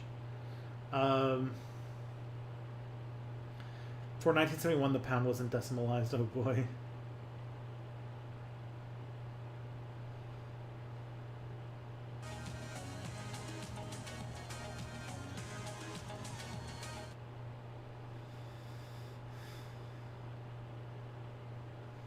I'm watching you.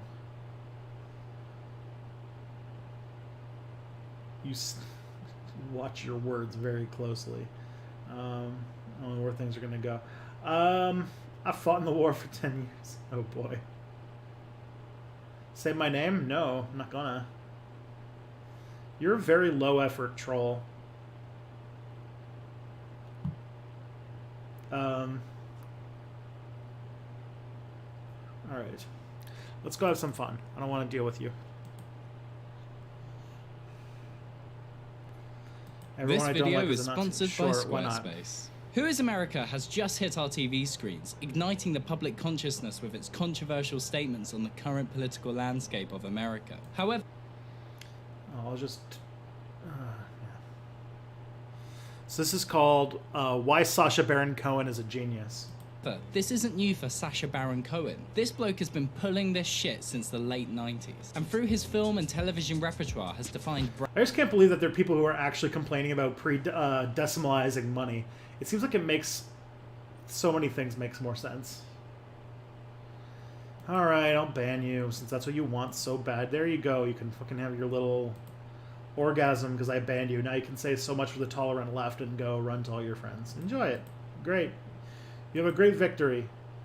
Alright, who's Sacha Baron Cohen's cousin?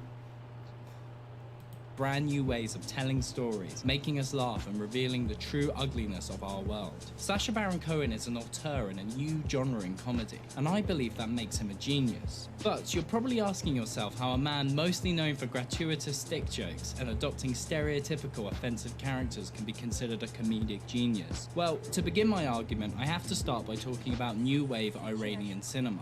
In the country of Iran, it's illegal to make a film which criticizes the Iranian government, but this hasn't stopped Iranian filmmakers from doing exactly that. In order to achieve this, they have to implement a great deal of techniques that allow these films to be made without the knowledge of the government. Oftentimes these films are improvised and filmed under the guise of a documentary. They use non-actors playing themselves and will base the narrative on real-life events. As well as this, they will film entirely on location with real people interacting with fictional characters. This leads to a mix of planned scripted scenes and unplanned semi-documentary sequences. The Iranian film, Offside, is set during the World Cup qualifying game between Bahrain and Iran. In Iran, women are not allowed to go to football matches, and the film explores the themes of patriotism and women's rights. What makes this piece special is that a majority of the film was shot during the real match, with real interactions with fans at the game. Jafar Panahi didn't have an ending for the film, and allowed the result of the game to indicate the end of the narrative.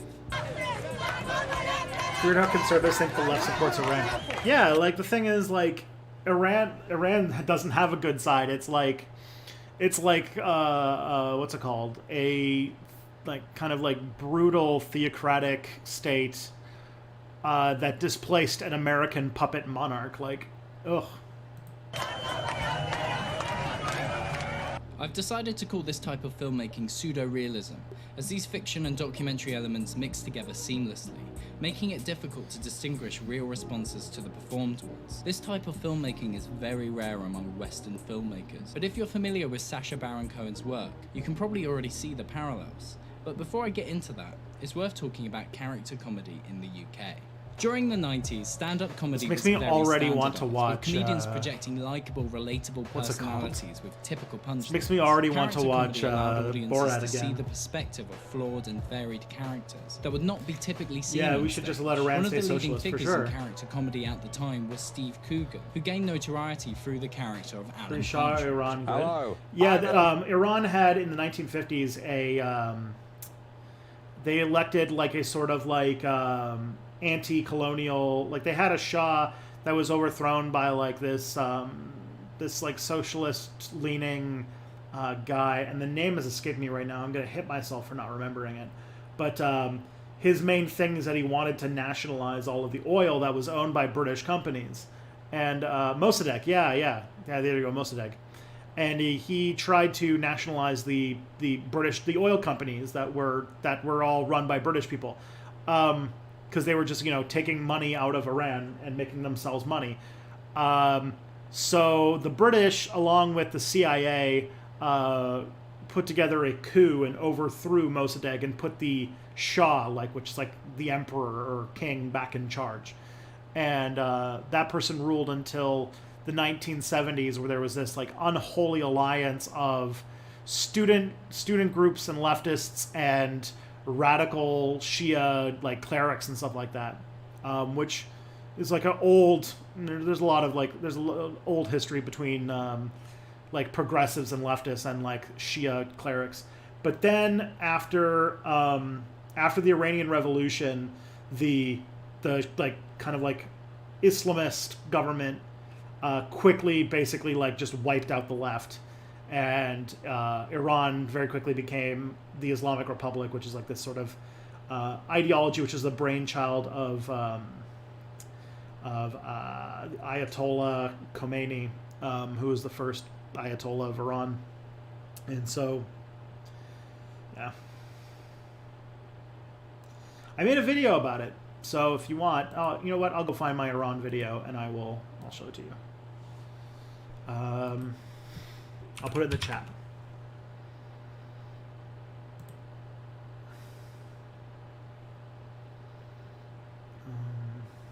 Yeah. Just put it in the chat, so if you want to see, I did a video on it.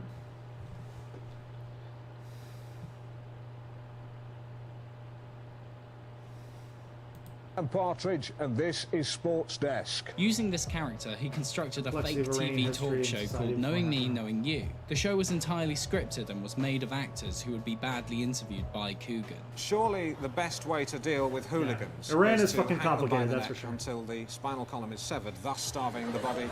That video I put up is called the 110-year story of the Iranian Revolution, which I think I thought I did a pretty good job at it, but I'm sure it's, you know, in need of updating, because, you know, it's a video I made a few years ago now. So Of oxygen. Isn't that the best, most sensible way to deal with them? This cringe comedy resonated with audiences and was a huge hit. A few years later, Sacha Baron Cohen infused Coogan's character comedy with rudimentary pseudo-realistic elements from Iranian cinema to create The Ali G Show, a talk show hosted by the ignorant, uneducated weed enthusiast Ali G. But unlike Knowing Me, Knowing You, everyone being interviewed was a real person. We have an animal in the studio. Should we get it out? What the fuck is that? What is that? It's a hedgehog. By taking away scripted responses and performed awkwardness, and instead relying on real human interactions, the uncomfortable nature of the cringe comedy is accelerated. Shia The left his exaggerated clerics character when- oh, of man, Ali G the is dream. strengthened when we see him next to genuine people who sincerely I did a thing the other day, and I couldn't make a good joke about it that didn't sound like I was being a reactionary. But I just Googled to see, and I found out that there are about 2,000 Muslims that live in Mexico. And I was just like, the most terrifying group of people in America to Americans is that there's like 2,000 Mexican Muslims. I was like, oh God. I couldn't find a good joke to make out of it, so I didn't do much, but I thought it was, I don't know. believe him to be real. To call the Ali G Show a prank show would be inaccurate, as a prank show Sorry if after revolves this you see around the one Malcolm X video. inevitable I have a big bombastic list. occurrence, I'll which get we to it, all don't know worry. will happen, And if I don't get to it today, I'll victimization get to of it more next people. week, because In contrast I to just that, keep the on list, the so Ali G Show, Sacha don't worry Baron about it. Cohen will work off the interviewee Till that and becomes develop jokes untenable, and I guess. punchlines along with them, whilst maintaining the guise of a genuine interview. But he said that he has taken 22 E's in one night. Did he have a headache? Did he feel... Well, he said he was like, you know, he found it difficult to get to sleep. Yeah. But the next day he was really buzzing, and actually the people on the Egham to Ruislip bus said that he drove it better than he ever done it. Sacha Baron Cohen is able to spontaneously improvise dialogue which is just as hilarious and clever as most scripted comedies. Not only this, but his questions and responses... Yeah, it's true. To be able to do the kind of stuff that Sacha Baron Cohen does, you'd have to be like really, really, really gifted at improv comedy. To the answers are purely dictated by his character motivations and given circumstances, giving us an insight into who Ali G is and his world outside the show. However, this isn't the creme de la creme of Sacha Baron Cohen's work. The Ali G Show was just the starting point for him. From here, he was able to develop his skills and make something more ambitious. Borat is a fully pseudo-realistic film with an entire three-act structure, which is This movie, Borat's fucking hilarious. founded on its real-world setting and a narrative that's defined through genuine human interaction. Hey, what's your name? my name and mind your own fucking business. Borat is a masterwork in production. It's truly impressive when diving into the background of the film to see how little is scripted or planned out. It goes from hilarious interviews and stunts to scenes with actors progressing the story and character of Borat. But it's when the film manages to do both at the same time that it truly becomes exceptional. There's a scene where 3 frat boys in an RV pick up... Didn't he get like arrested like 3 times making this movie or something like that? It's a funny movie. It's good. It's probably one of the funniest movies made, just because it's like a great like dissection of like George Bush era America, and just like playing on their like lack of understanding of the world. Like, this character is like would be an offensive stereotype under any condition, but the fact that he can like be this silly because Americans don't really like, nobody know, like Kazakhstan's not exactly a country that a lot of people know too much about, and it just, I don't know, and like the reactions he manages to get out of people are absolutely ridiculous. The hitchhiking Borat. They reveal Pamela Anderson's sex tape to Borat, who is deeply infatuated with her at the time. This affects Borat as a character and is essential to the narrative of the film. Guarantee that shit's gonna happen. Don't worry about it. That's her, Borat. Borat, that's her. Mexican Muslim communists. Outside Mexican of the Muslims film's who join narrative, Antifa. 3 genuine There's frat got to be at least who one, believe right? they're in a documentary and believe Borat is a real character. They didn't really own the RV or pick him up hitchhiking, but the conversation with Borat is genuine. As well as being profoundly amusing and ambitious. There's probably a Mexican Muslim who's a member of Antifa, and if I can meet that person, they will become my best friend. That's my guarantee. With its production, Borat fantastically explores the theme of Romanians definitely do. Actually, Romanians did not like that because they think they filmed like the first scene in like a really poor part of Romania, and I think they kind of screwed over the people in that town somehow, or they didn't tell them what the movie was about, and and insincerity in the Western world, as everyone Borat meets is trying to teach him how to behave and change the way he acts around people. Borat in juxtaposition is agonizingly honest in a world which values fake politeness above all else. I am very excited. Yes. Hello, USA. Hello, USA. I'm very excited. I'm very excited to be here. Hello. Hello to you as well. Borat genuinely likes and wants to connect with the people he meets, no matter what race, class, or background that person is. The tragic element of this is that nobody likes Borat, but instead pretends to. This look into the merging of different cultures and social etiquette couldn't be explored with the same degree of effectiveness, nor have such an impact if it was a conventional narrative film. The implementation of pseudo-realism allows for these ideas to be explored in the most real way possible. Astonishingly, Sacha Baron Cohen's ability to not break character is also like, holy crap. Baron Cohen managed to top Borat with Bruno. With Borat, there are aspects which are staged, and the line between what's fake and what's real is hard to distinguish. However, with Bruno, every interaction with the public is real, aside from this. I actually haven't seen this movie though. Each sequence has a beginning, middle, and end. They all have a strong comedic presence and narratively continue from the previous sequence. There's a scene with Bruno and his agent. The first act is the two getting to know each other. Bruno wants to be a Hollywood actor, and the agent believes he can get him roles. The second act introduces conflict. Bruno is clearly a bad actor and won't listen to the agent's direction. The U.S. likes to say the Middle East is a disaster. That's like, well, yeah, you create the disaster. And also, like, what's it called? There's there's plenty of parts of the Middle East that are not disasters. What's it called? Like, freaking, like Lebanon is like the party capital of the Middle East.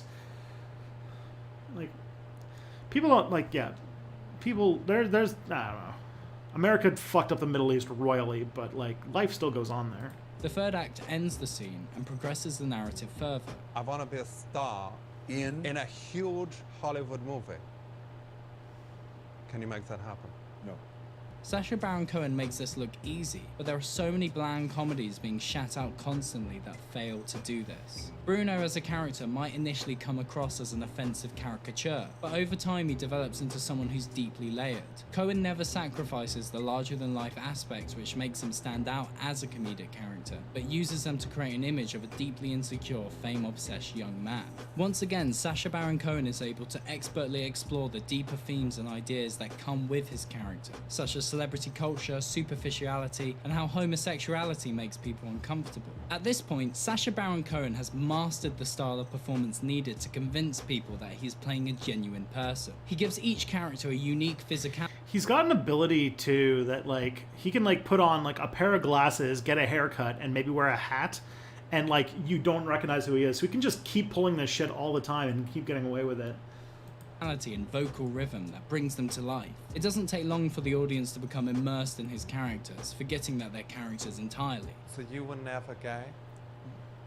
It's ironic that you should have amazing blowjob lips. Bruno, Borat, and Ali G all possess qualities. One of the things that I really regret, and this is the part that is kind of a sad thing, is that Sacha Baron Cohen was going to be on the project to play Freddie Mercury in a Freddie Mercury biopic, but he only agreed to play the role if the movie would have been rated R. Like it would have like gone into like all of like the dark and seedy shit that happened in his life, as well as like the triumph, like to really like tell the story of Freddie Mercury. And they wanted to make this like, you know, biopic that talked about how great he is and be marketing for Queen to make a new album and stuff like that. And so he left the project, which is sad.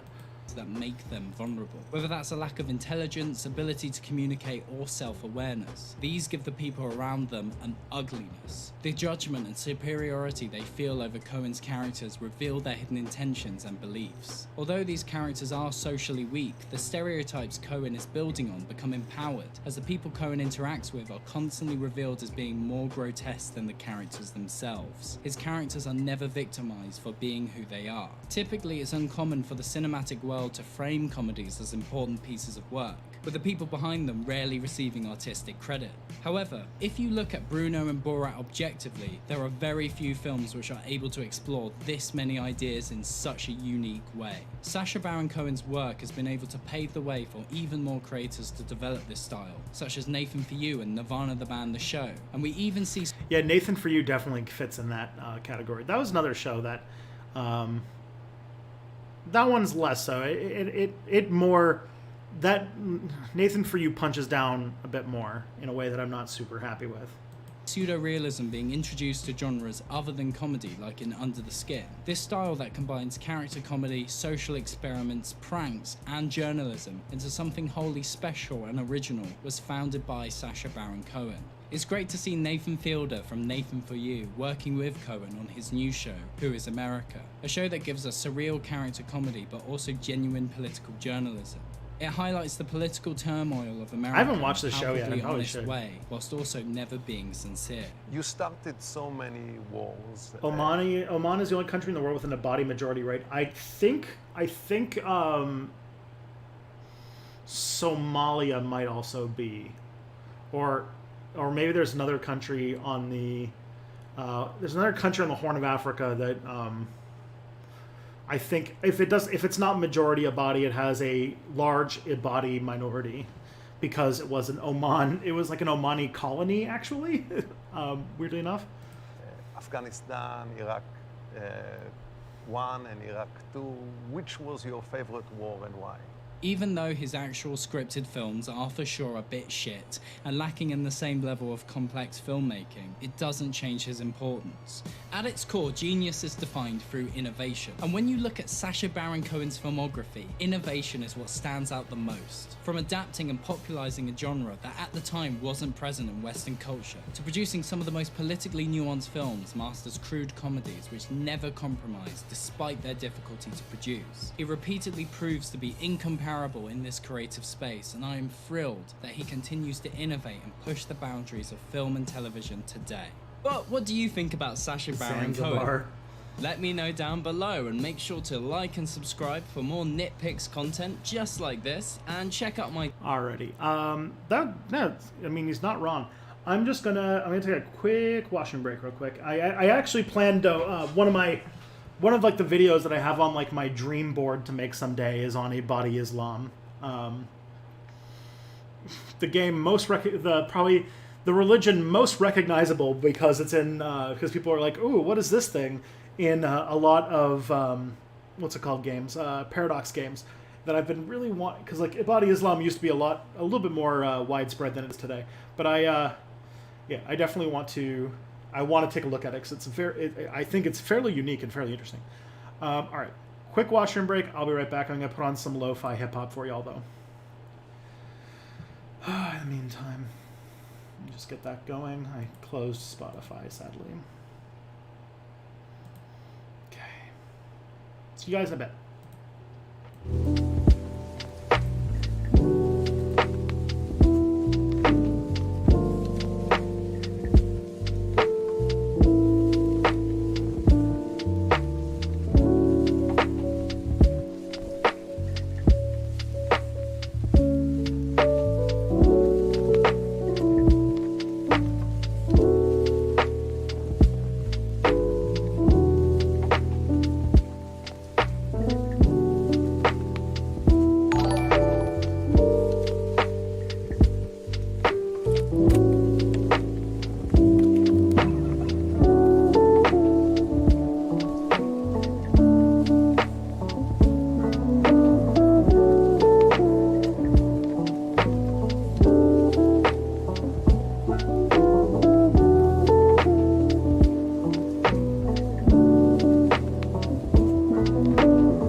Alrighty, I am back.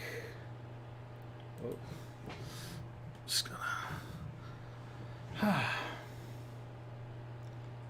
Let's see what's been going on in the chat.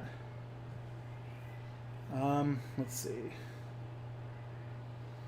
Bodies are actually a subdivision of the third major branch of Islam, the Khawarij, of which the vast majority of our bodies. Cool. I'll have to take a look at it. Like I said, it's on my dream list to make a video about it. Have you ever questioned? Oh God. Okay. I did not know that a Holocaust denier came into the chat.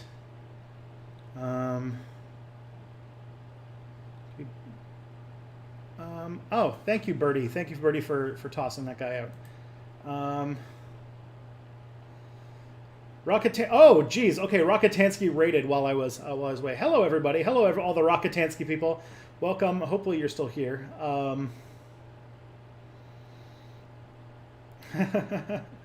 Oh boy. Okay. Hi.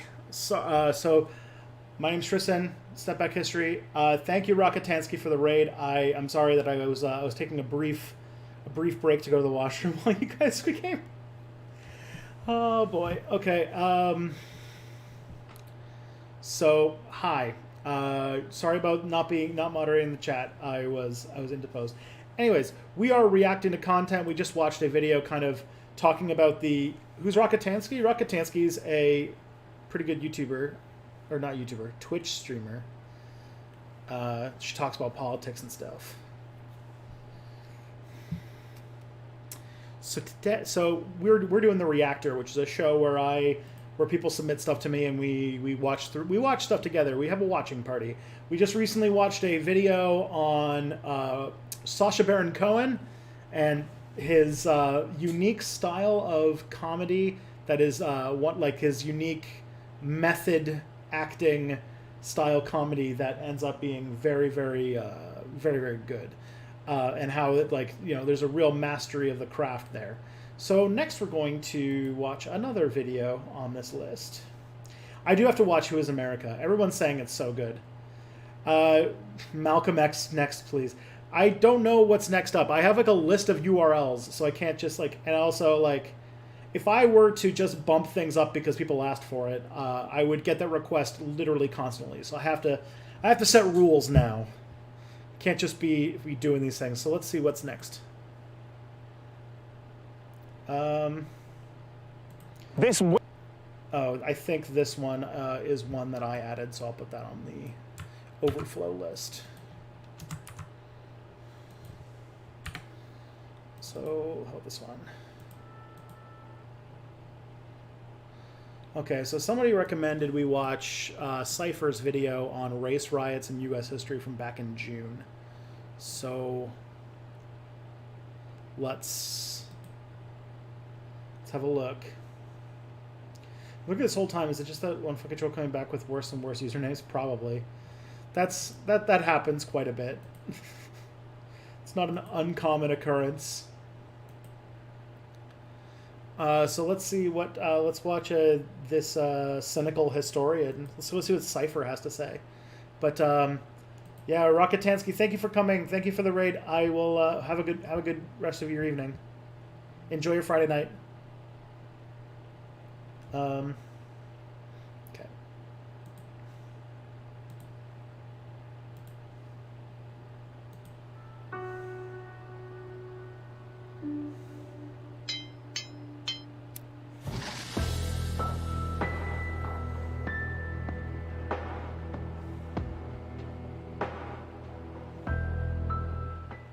Hey, Cypher here, and I'm trying to get this one out quickly. So, sorry for the video quality, I'm doing this on a webcam. Hey, Paul Borg, anyways, while I'm producing this, there following. are mass protests happening throughout the United States, all of which are related to the killing of George Floyd. Though there were a few incidents that fed everyone's anger into Just so everyone knows, there was a trigger warning before this, so if this is going to go into some intense shit, so just keep that in mind. Such as some former sheriff deputies shooting Ahmaud Arbery, all of which appear to be racially motivated. The protests in turn have spiraled into violence with rioting, looting, and arson. Even in the town that I'm in, Albuquerque, protesters have resorted to violence. In response, the president has called for police brutality on Twitter, publicly. And this is something I've never seen before. And thereby he's stoking the flames of public discord to levels worse than that of 2014 during the Ferguson riots. And while I was editing this, the US is teetering on the edge of using the Insurrection Act specifically to suppress what Trump calls a terrorist organization. Unlike how people are portraying this, that's actually been used to great effect in the past, specifically such as 1992 and 1968, which we'll talk about, though it's never had this tinge of terrorism nonsense. Trump even ordered police to disperse a peaceful protest. As we speak, I am dispatching thousands and thousands of heavily armed soldiers, military personnel, and law enforcement officers. He was trying to clear a park for some reason, and as Legal Eagle said, it was the stuff of tin pot dictators in banana republics. Though we've definitely had this on American soil before. Basically, the police became the rioters in this case. Now, I've seen a bunch of people using this Martin Luther King quote to excuse the riots. I think we've got to see that a riot is the language of the unheard. But he was pretty clear in saying that we must understand why the riots happen, while also refusing to condone them. As he said in that very same interview, I would hope that we can avoid riots because riots are self-defeating and socially destructive. History bears him out on that, actually. This is a crazy time, so don't lose yourself in it. King Richard I demands that everybody be kind to each other. Anyways, yet again, 2020 has continued. I love Cypher. I really don't appreciate it when white people wheel out the corpse of Martin Luther King to shake his finger at black people for not protesting correctly. That is a weapons grade bad take, and is like the epitome of like talking down to black people. I think like what's it called? I want to find my reaction to this right now.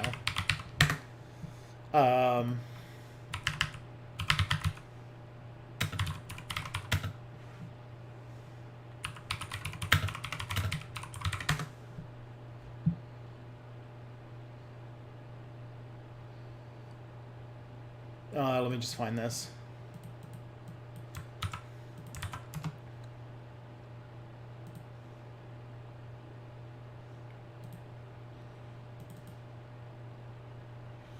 Just trying to find something on Imgur, but Imgur's like trying to blast me with all these fucking ads and shit. Okay, here we go. It's too small. How do I make this full screen? Yeah, here we go. This is it. Boom. This is like it says on the bottom there. I think if Martin Luther King were alive today, he would. Like, fuck that. And yeah, well, it's always a fucking white person saying that shit too. It wasn't an ad blocker thing. I have an ad blocker. It was like a bunch of like, hey, do you want to use all these features for Imgur that nobody cares about?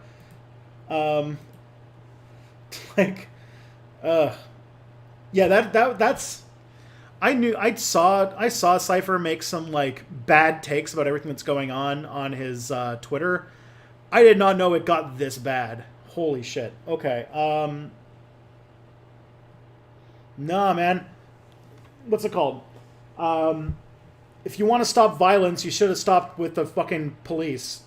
The police that, like, until America doesn't have a institutional force that is designed for the violent repression of people of color and labor organizers, until that is not an institution that exists, what's it called? They shot first. Violence is like the violence and reaction is like, oof. And yeah, also on his Twitter, like talking about like looting and stuff like that. Like, oh, go fuck yourself.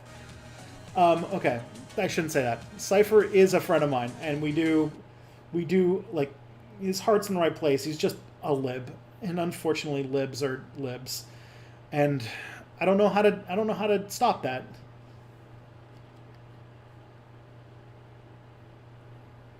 Still not bad when Cody from Step Back.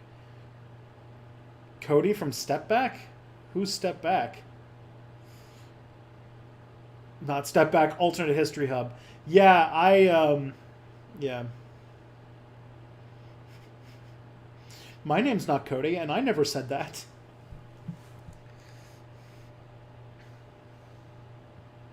My brain blue screen. Yeah. Okay, if that's what you wanted me to react to, there, I did my reaction. And I looked at it, and the next video is the Malcolm X thing. So your dream has been accomplished. Malcolm X. So for you guys know is that, give you guys a little bit of an introduction to this, because not everybody is Canadian in this chat, despite the fact that a lot of you are, which I'm surprised by.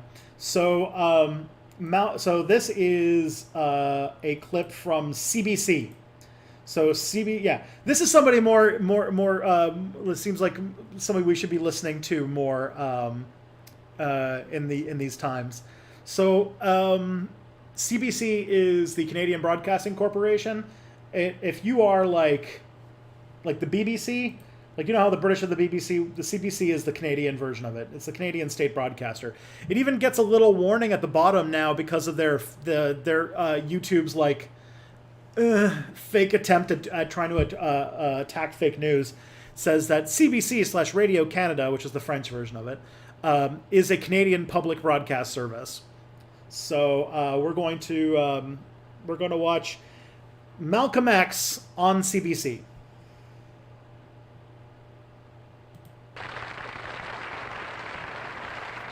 Which is funny because it's like a game show / talk show thing, and I could just imagine like Malcolm X would fucking hate doing something like this. Malcolm X is like so no bullshit. He's such a no bullshit guy that I just can't wait till a bunch of dumb white waspy Canadians start trying to tell him what to start talk to him. This will be funny. What's the real reason why you two men split? Is it merely ideological, or is it personality? What else? Probably personality. It was not the statement that originally was given by the movement when we split. It's more personality than anything else. You've called people like Martin Luther King, who just got a Nobel Love that Peace Phoebe's Prize, photobombing right now. an Uncle Tom. Is this correct? Oof. First? Well, I'd rather say that in the States, there's a law that has recently been passed, or a decision handed down by the court, wherein if you call someone an Uncle Tom, they can sue you for libel. Well, so I never refer to them as Uncle Toms. I would say that Uncle Martin is my friend. Uncle Martin is your friend, yet you would disagree with his approach to what he wants to accomplish. Definitely. If his approach would bring Every day about, around 4 o'clock, Phoebe what decides the that she black wants man to in interrupt my America work. needs to completely eliminate the problem. You don't know Monsieur Z? You're good, because he's as far as I know, he's a what's it called?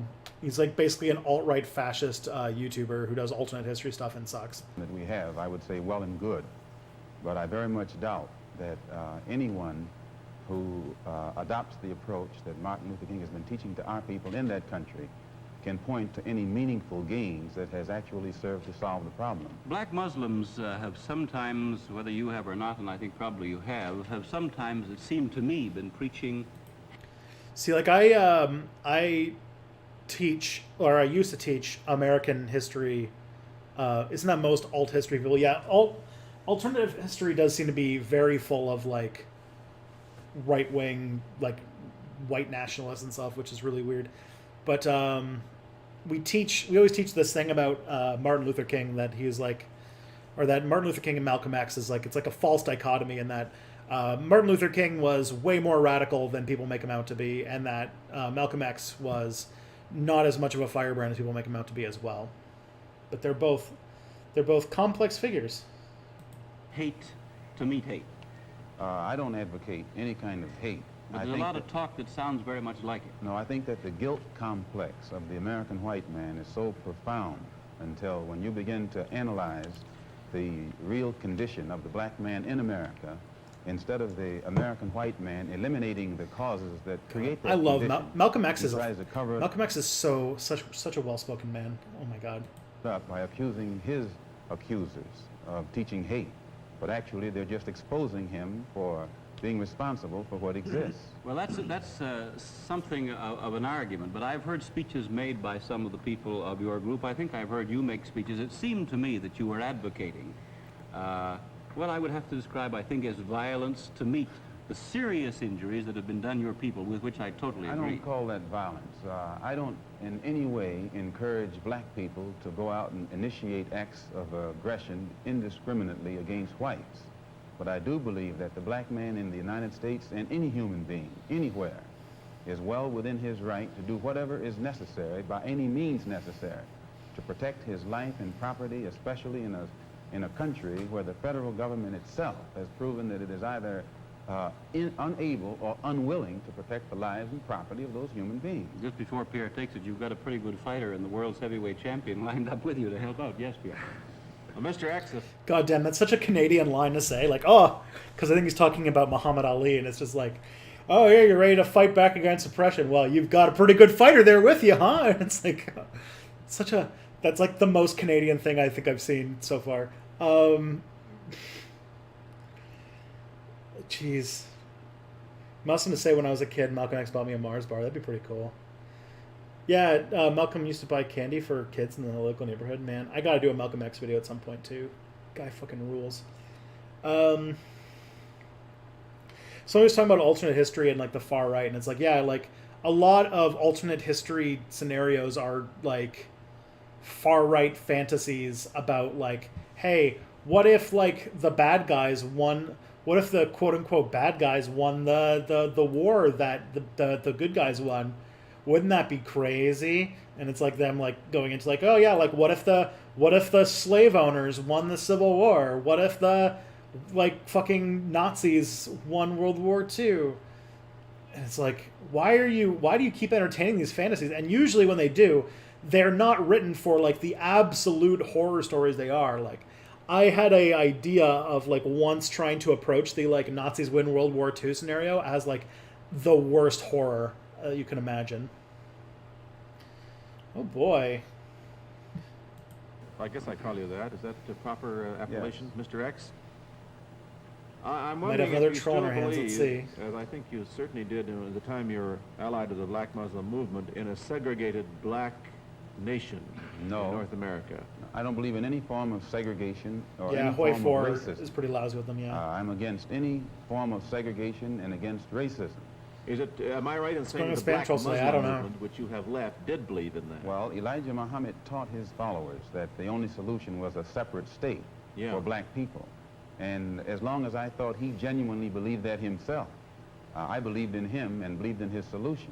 But when I began to doubt that he himself believed that that was feasible, and I saw no kind of action designed to bring it into existence or bring it about, then I turned in a different direction. Are you still a Muslim yourself? Oh, yes. I'm a Muslim. I believe in the religion of Islam, which believes in brotherhood, complete brotherhood of all people. But at the same time that I believe in this brotherhood, I don't believe in forcing my desire for brotherhood upon those who aren't willing to accept it. Of course, I think the Christians would say that they also believed in brotherhood. What did you say to that? I'd say they believe in it, but don't practice it. That'd be a pretty good answer. Sir, when the God damn, Malcolm X. muezzin I could like watch him talk all goes day. up in the minaret twice a day, he cries to the world, there is but one God, and he is Allah. Do you deny that there is a Christian God? The muezzin does this 5 times a day. 5 times, and I only heard him twice. Well, you were fortunate to hear him twice. But he does this 5 times a day, and the same God that he says that he expresses the existence of is the God that the Christians profess to believe in themselves, and the God that the Jews believe in. One God, the creator of the universe. The Muslims believe in the God that created the universe, and I think the Christians do, and the Jews do. Now, as long as all of them are talking about the creator, the Jews may call him Jehovah, and Christians may have another name for him. Those who are Arabic-speaking refer to him as Allah. Well, we believe in the same God. Now, as the Muslim religion advances in the United States, are you modernizing Oh or sticking with the old This is a faith, guy. for He's got a example, the look. complete segregation of the sexes? I think that everything today on this earth is being modernized. Religious principles and practices, as well as political and other things. Now, when you went to Mecca, this is a very sacred and forbidden city. I tried to get to Mecca myself and certainly didn't make it, not being a Muslim. But how would they accept you as one? You're an American. There are few American Muslims. This is true, and by being an American and not having not being able to speak the Arabic language, I did strike a snag, a very serious snag, but I was fortunate to have been pretty well known by the officials in Arabia, and they knew too that I had accepted Orthodox Islam. It had been highly publicized in the paper, and I became a guest of the state. I was a guest of Prince Faisal, the present King Faisal, and they made it possible for me to go before the committee, Hajj committee or Hajj court, who examines you and asks you questions about your belief, and if you pass it, then you are okay to go to Mecca. But it's You would true. have to have a translator then. Oh, I had one. Yeah, Betty? Mr. X, since you're split with the Black Muslim movement, have you formed your own group? Yes. And also, you say that you don't believe that Martin Luther King has solutions. What are your solutions? Well, first, we formed 2 groups. The split resulted in the formation of 2 groups. Those who left the Black Muslim movement regrouped into what has now become known as the Muslim Mosque Incorporated, which is strictly religious, based upon the religion as it is taught in Mecca and Cairo and other centers of Islamic religious learning. Then realizing that our problem in America, that we are black Americans and we have a problem that goes beyond religion, we formed a group known as the Organization of Afro-American Unity. And the objective of this organization, it's non-religious, number 1. Any Negro can belong to it. And the objective of that organization is to bring about a condition that will guarantee respect and recognition of the 22 million black Americans as human beings. Now, this is very laudable, but how? Well, by any means necessary. We feel that the problem, number one, of the black man in America is beyond America's ability to solve. It's a human problem, not an American problem or a Negro problem. And as a human problem or a world problem, we feel that it should be taken out of the It is weird to jurisdiction see a news interview about Islam where terrorism doesn't come up. That's true. United States government and the United States courts, and taken into the United Nations in the same manner that the problems of the black man in South Africa, Angola, and other parts of the world, and even the way they're trying to bring the problems of the Jews in Russia into the United Nations because of violation of human rights. We believe that our problem is one not of violation. Which, by the way, like, that's super fucked up because, like, this is Islam is the second largest religion on earth. And, like, the fact that it's associated with, like, a tiny aspect. And that's the only thing people know because everyone's everyone's being so fucking bigoted about Islam that, like, yeah, it's weird to see. Of civil rights, but a violation of human rights. Not only are we denied the right to be a citizen in the United States, we're denied the right to be a human being. Mr. X, may I thank you very much for coming on our program and perhaps clearing away some of the cobwebs of misconception that some of us might have had about your belief. And I think you're a very sincere man, and it takes a lot of courage to admit a former belief is wrong, and we congratulate you for that and the service you performed tonight in giving us your views. Thank you so much. Thank you. That was fun. What year is this interview from? 1965.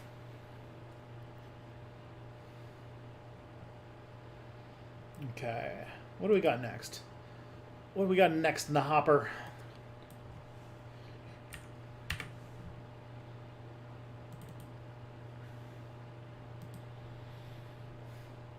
I wanted that Hearts of Iron Cold War game they were going to make at one point, which would be interesting because if the world tension gets too high, then, like, the world ends. That would be interesting.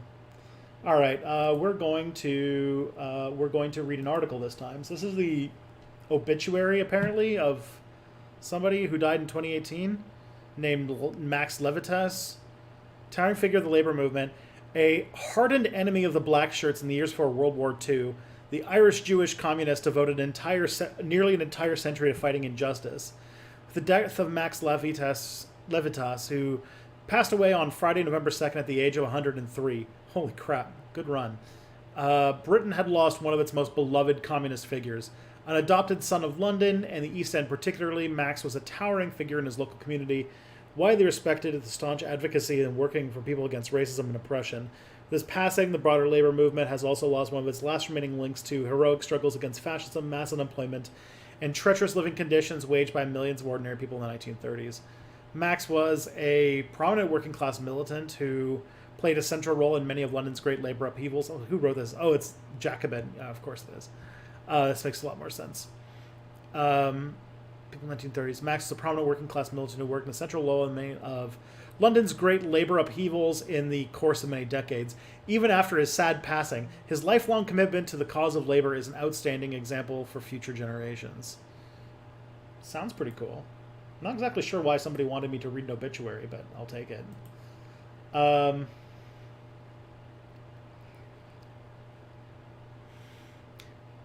long is this sort of... Oh dear. Okay. Well, he sounds pretty cool. That is a lot of text, though. Something interesting to read, but I don't know why somebody would recommend reading something like this. Let's watch more. I have something. Let's watch more goof. Let's watch more fun. More candy, as Lance would say. Okay, so this is game theory? No, we're not going to watch game theory video. This guy, I don't want to promote. Isn't game theory guy like a bit of a bigot or something like that? Oh God, reading comics? No, we're not going to read comics either. All right, let's see whatever this is. Okay. I can already guess who submitted this one. Sorry, white people, you have no spirit animal. That is your persona.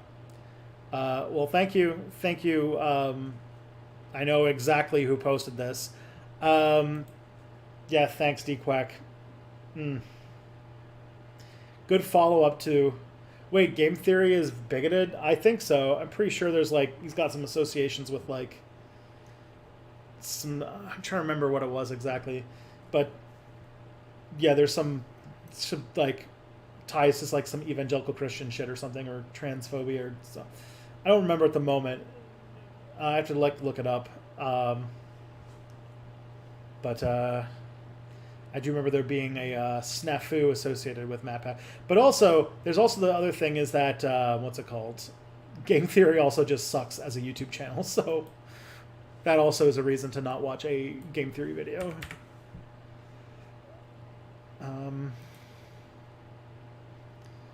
Okay, let's watch another thing.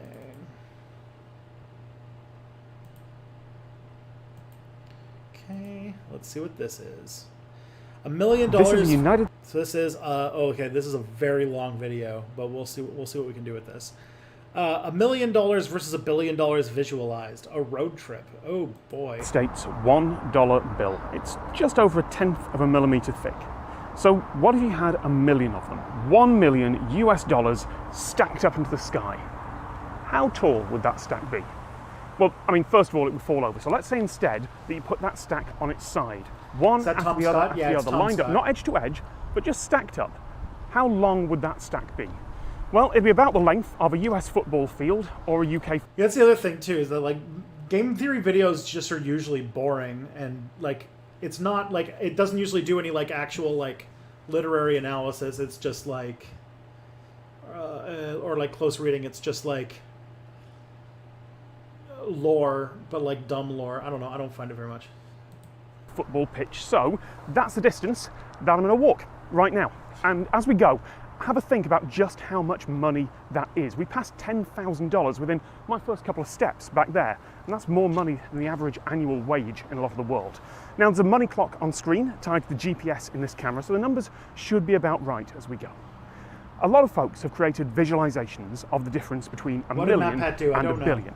Humphrey Yang on TikTok did a great one with grains of rice, and Ren at Corridor Digital did this spectacular visual effects demonstration. But where I think those visualizations fall down is that they rely on volume, they rely on three-dimensional stuff, and that's just not something that the human brain is particularly good at. It's just not intuitive that if you multiply the height, width, and depth of a cube by 10, then the volume increases by 1,000. Yes, mathematically obvious if you know the formula, but intuitively, it's just not that easy to actually understand. If you really want to understand the difference between a million and a billion, then you need something one-dimensional. You need distance. So, I'm going to drive the length of one. To open Pandora's box. Oh no. Doesn't feel like it should take that long, right? After all, I walked to $1 million in a minute or so. How long can it take to get to $1 billion when you've got a car and some fast roads? I don't know if Tom Scott's a leftist. I don't think he's like a open leftist. That's for sure. I've only talked to him a couple times, and we didn't really talk about political stuff at all. So okay. I can't really have any. Just come in. Seatbelt on. Let's drive to $1 billion. Okay. I see what he's doing. So it takes him like a little bit to drive to $1 million. To drive to $1 billion, it takes like an hour. Is that basically the idea?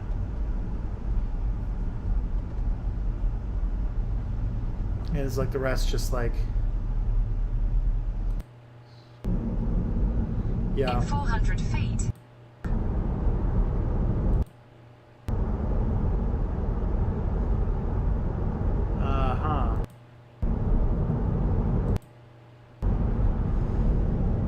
That's intense.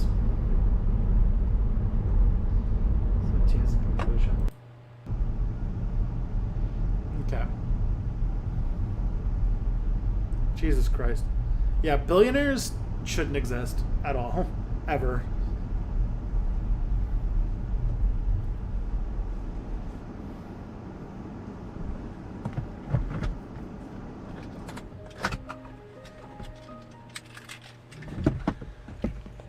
$10,000. The sort of money that's more than the average annual wage in a lot of the world.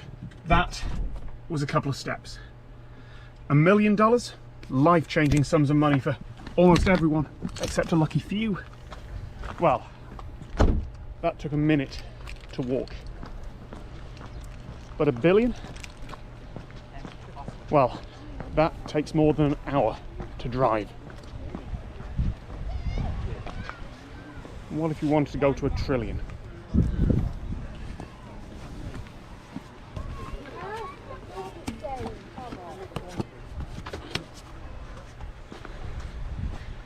If you wanted to go to $1 trillion, well then the distance of that would take a 787 at cruising speed 5 days.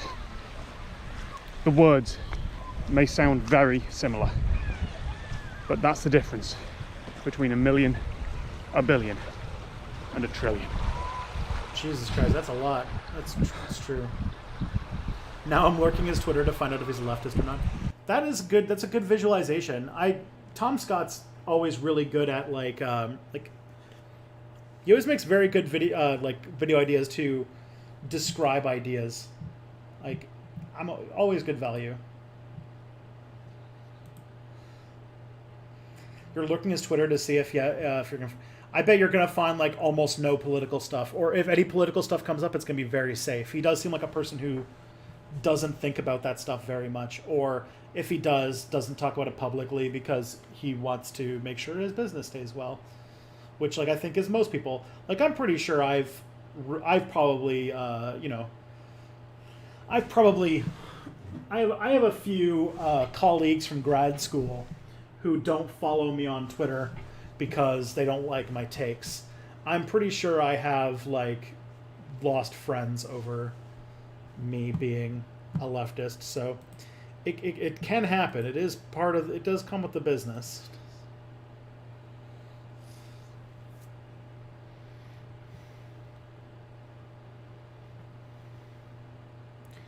Does explicitly say that Britain's response to COVID has been terrible. Yeah, that's just science. I just bashed my super infected toe off my desk. I am dead now. Oh no. Hope you're okay. There was a bit about showing up in Election Day news reports many years ago. Well, that was that video. What do we got next?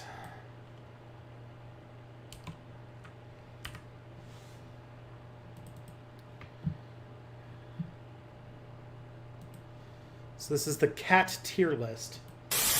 This is on brand for this channel, I think. So this is Tier Zoo. Actually, what's it called? Tier Zoo and Tom Scott and Cypher. There's a lot of people that I've actually met in person. But I think that given we gotta get Phoebes over here. All right, Phoebes, we're gonna hang out because we're gonna watch the tier list for cats. If you're not S class, then I don't know who is. Okay, she doesn't like to be. She doesn't want to be held right now. She's afraid of the competition coming up. Right, so in my video on dinosaur builds, I casually Tristan, do you happen to know Jay Foreman's videos? No, I don't. So this is Tier Zoo, which is like a channel that talks about animals as if they're like things in a video game, as far as I can remember. Reference the fact that cheetahs are low tier, which ended with me getting a ton of comments from angry cheetah mains asking me to explain myself. And fair enough, I probably should. But instead of just making a video on cheetahs, I figured I'd kill two birds with one stone by also finally releasing the tier list for the cat dynasty. First, let's talk about the place cats as a whole are at in the meta. So I don't think it comes as a surprise to anyone that cats are exceptionally effective builds that have held a high tier spot in the meta for more than a while. And though this isn't true of every cat build, of which there are more than 40, cats carved out their spot in the meta by being the best choice by far for anyone looking to play an assassin or rogue class. Their God. weapons and movement kit are carefully crafted to allow This cat is a players to lot. have I an forgot easier about time this scoring channel. critical This hits on channel- their this targets channel than most other is carnivore tough. players. It's tough to watch Like I sometimes. said, there are more than 40 different builds possible, so I can't really fit them all into a single video. So instead, I'm going to go over the most popular ones, and hopefully the way I analyze them will help you make your own call if you're interested in one of the less popular builds. So anyways, I'm going to start from the bottom of the tier list and go from there. Right at the bottom, we've got the cheetahs. They have the highest movement speed of any land build, which is definitely an impressive title to hold. When it comes to scoring kills on builds with high mobility like gazelles, antelope, and ostriches, there are a few better at it than the cheetah. But while this works against those particular targets in that particular situation, Kitty. it serves no Oh, purpose man. when it comes to actually It's a defending brutal kitty the kill. cat. And as a result, a high percentage of the kills a cheetah gets end up getting stolen by lions and hyenas. Cheetahs need higher power and defense stats to actually be able to reap the benefits of their high mobility. The cheetah's inability to defend itself makes the early game extremely difficult for new cheetah players too. High-level players can't prevent stronger Can builds you from meow griefing for the new cheetah chat? players, What? and as a result, very few cheetahs even reach the late game where they can abuse their high mobility stat.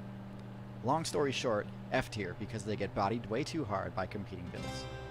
In D tier, we've got the lynx. I don't have too much to say about them. They've got low-medium stats across the board with the exception of stealth.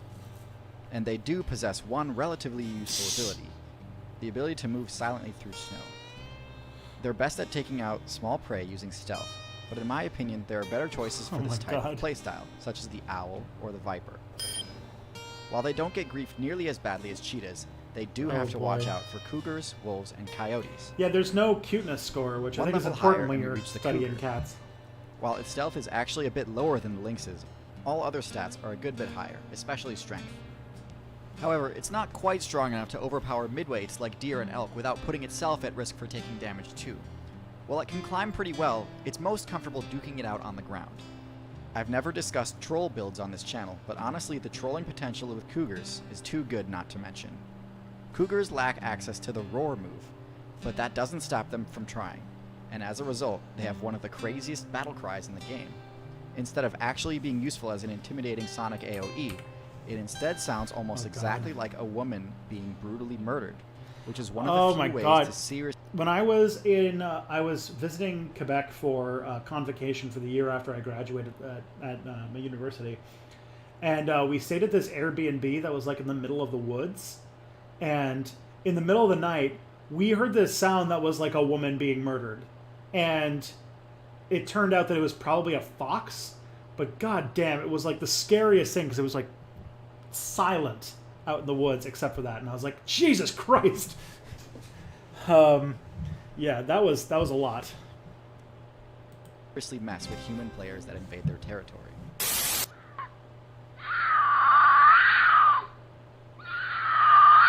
Oh, that's creepy. There are two major styles players opt for when going for a cat build, the feline style and the panther style.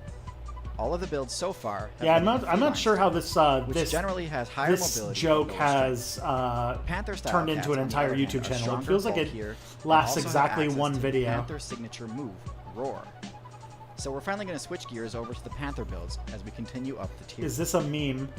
The I leopard mean, build is the next rung up on the tier list. is this like a being Zoomer thing Africa's where premier do solo Zoomers rogue just class. not say the word joke anymore? Of the panther style builds, this is the smallest. This offers the leopard players maximum mobility while climbing, a trait they use to the fullest. So do While it is is definitely that stronger a than thing? the cheetah, it is still no match for gang They just not squads say like joke? lions and hyenas. But unlike the cheetah, leopards actually have a way to avoid getting their kill stolen. Leopards can climb much better than any of their competitors, and they do have high enough strength to carry their kill up the tree. This allows Don't them watch to gain Thieves, all you'll of get the XP jealous. they deserve. All these traits it's not even together here. are in the leopard high B tier. Now we're at A tier, and this is where the tier list gets a little muddy. Since we've only Jaguar's got two the tiers best left, cat? we No, placed quite a few Phoebes more is the builds. best cat. If I'm being honest, even though I placed leopards in B tier, the snow leopard players, with their extra stealth bonus, have a strong argument for A tier. Anyways, at the bottom of A tier, we have the largest of the cats, the tiger.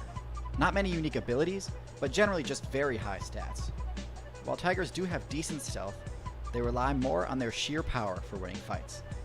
This allows them to take out tough and dangerous players like the boar. One top tier ability they do have is their incredibly powerful jump. Oh my god, that's terrifying. Deceptively mobile while appearing to have only average God. speed. Tigers Overall, are scary, if the tier man. list If there wasn't a simply fence about between me who and a would win tiger, in I'd be a scared one-on-one fight, shitless. Tigers would be S tier, no So doubt. are lions gonna win? Unfortunately, that isn't the case, because even though they lose in a one-on-one fight with a tiger, lions are undoubtedly more viable overall. If you watch my videos a lot, you know I see coordinated attacks as one of the most overpowered strats in the whole game, and lions are basically the poster child for coordinated attacks. So far, most of the other cats we've talked about all generally target players playing squishy targets, but lion players are some of the only The top is going to be the house cat, right? House cat's going to be S tier because they don't even have to do any work and they get free food from humans, right? That's going to be the joke. And their defined roles That's the prevent punchline? leeching and also protect newer players from gankers. All in all, great build. Easily A+ tier. And finally, we've reached the top tier. The build that embodies everything excellent about the cat dynasty. The Jaguar. Jaguars are the absolute best build in the entire game when it comes to one-shotting players with a critical hit. They have the most damaging bite of any of the cats, enough to Taming pierce humans, armor. that's the trick. And their incredible accuracy lets them nail their target right in the weak point, the back of the head. They may not have the raw stats that the lion and tiger do, but they more than make up for it with their special abilities. The most important is their incredible eyes, which negate all stealth bonuses.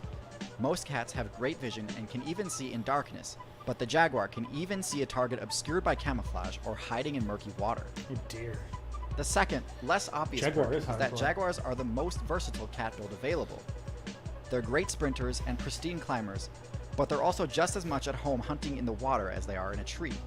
No other build IMO, can boast it should have dominance been- in it should have been the house arboreal, cat. That would have been terrestrial, funnier. and aquatic map zones. They really do dominate. Lions act like they own the place, but they do face plenty of competition.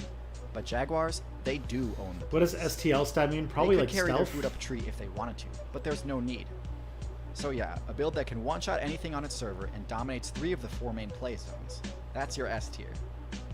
So there you have it, the tier list of the cats. Thanks for watching. Oh, did I forget something? Yeah, you buggers are getting your own video. Okay, well, we're not going to watch that, that's for sure. Okay, well, that ran its course. Now Almost all your... All right, now we're going to watch a TikTok that someone sent. So, look at that, look at that. I got new scenes for everything. Look at that. Now you can just see the TikTok. So let's watch a TikTok. Taxes go to military installations on foreign bases, 800 of them, but no other country has a military base in America, cause it's a fear tactic, it's a fear tactic. We are a fascist police state. Fascist police state, wasting your money. It could go to education or making millions of jobs, upgrading our energy grid, but nope, no, no, no, no, no, no. We are a fascist police state. Fascist police state. Almost all your taxes go to military installations on foreign bases, 800 of them, but no other country has a military base in America, cause it's a fear tactic, it's a fear tactic. Oh god, that rules. I love it. What's it called? Leftists on TikTok. Fucking hilarious. I love it. Good stuff. Plus, we need like more anti-imperialism stuff on the internet in general. Okay. So next up, we're gonna watch a YouTube video called "Canada and Communism During the Great Depression." Have you ever wondered what happened to Canada during the Great Depression? Of course you haven't. Here's a video about it. Well, hello, sunshine. Do you have an appointment? No, I've just been feeling really depressed. Well, you'll have to hold in there, honey. All these people are waiting as well. My currency is worthless. One more stock market crash, I will literally kill myself. One of the things that I think I have made as a statement to myself is that I never want to, and this is going to make some people in the chat very upset, because I know that there's a crossover with the fandom here. I never want to make I think I've probably done it before, but I never want to do it again. A person who represents a country by having the flag like on their shirt. because it's reductionist, for one, but two, reminds me of Poland ball, which I think is silly and bad and not a way we should be thinking about countries.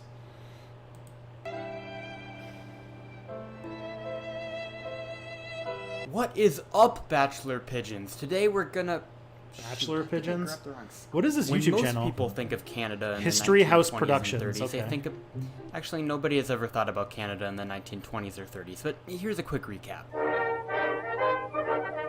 The year is 1929, and Canada is in a bit of a weird situation. The flag? Whack. The climate? Whack. Non-hockey sports teams? Whack. But the economy?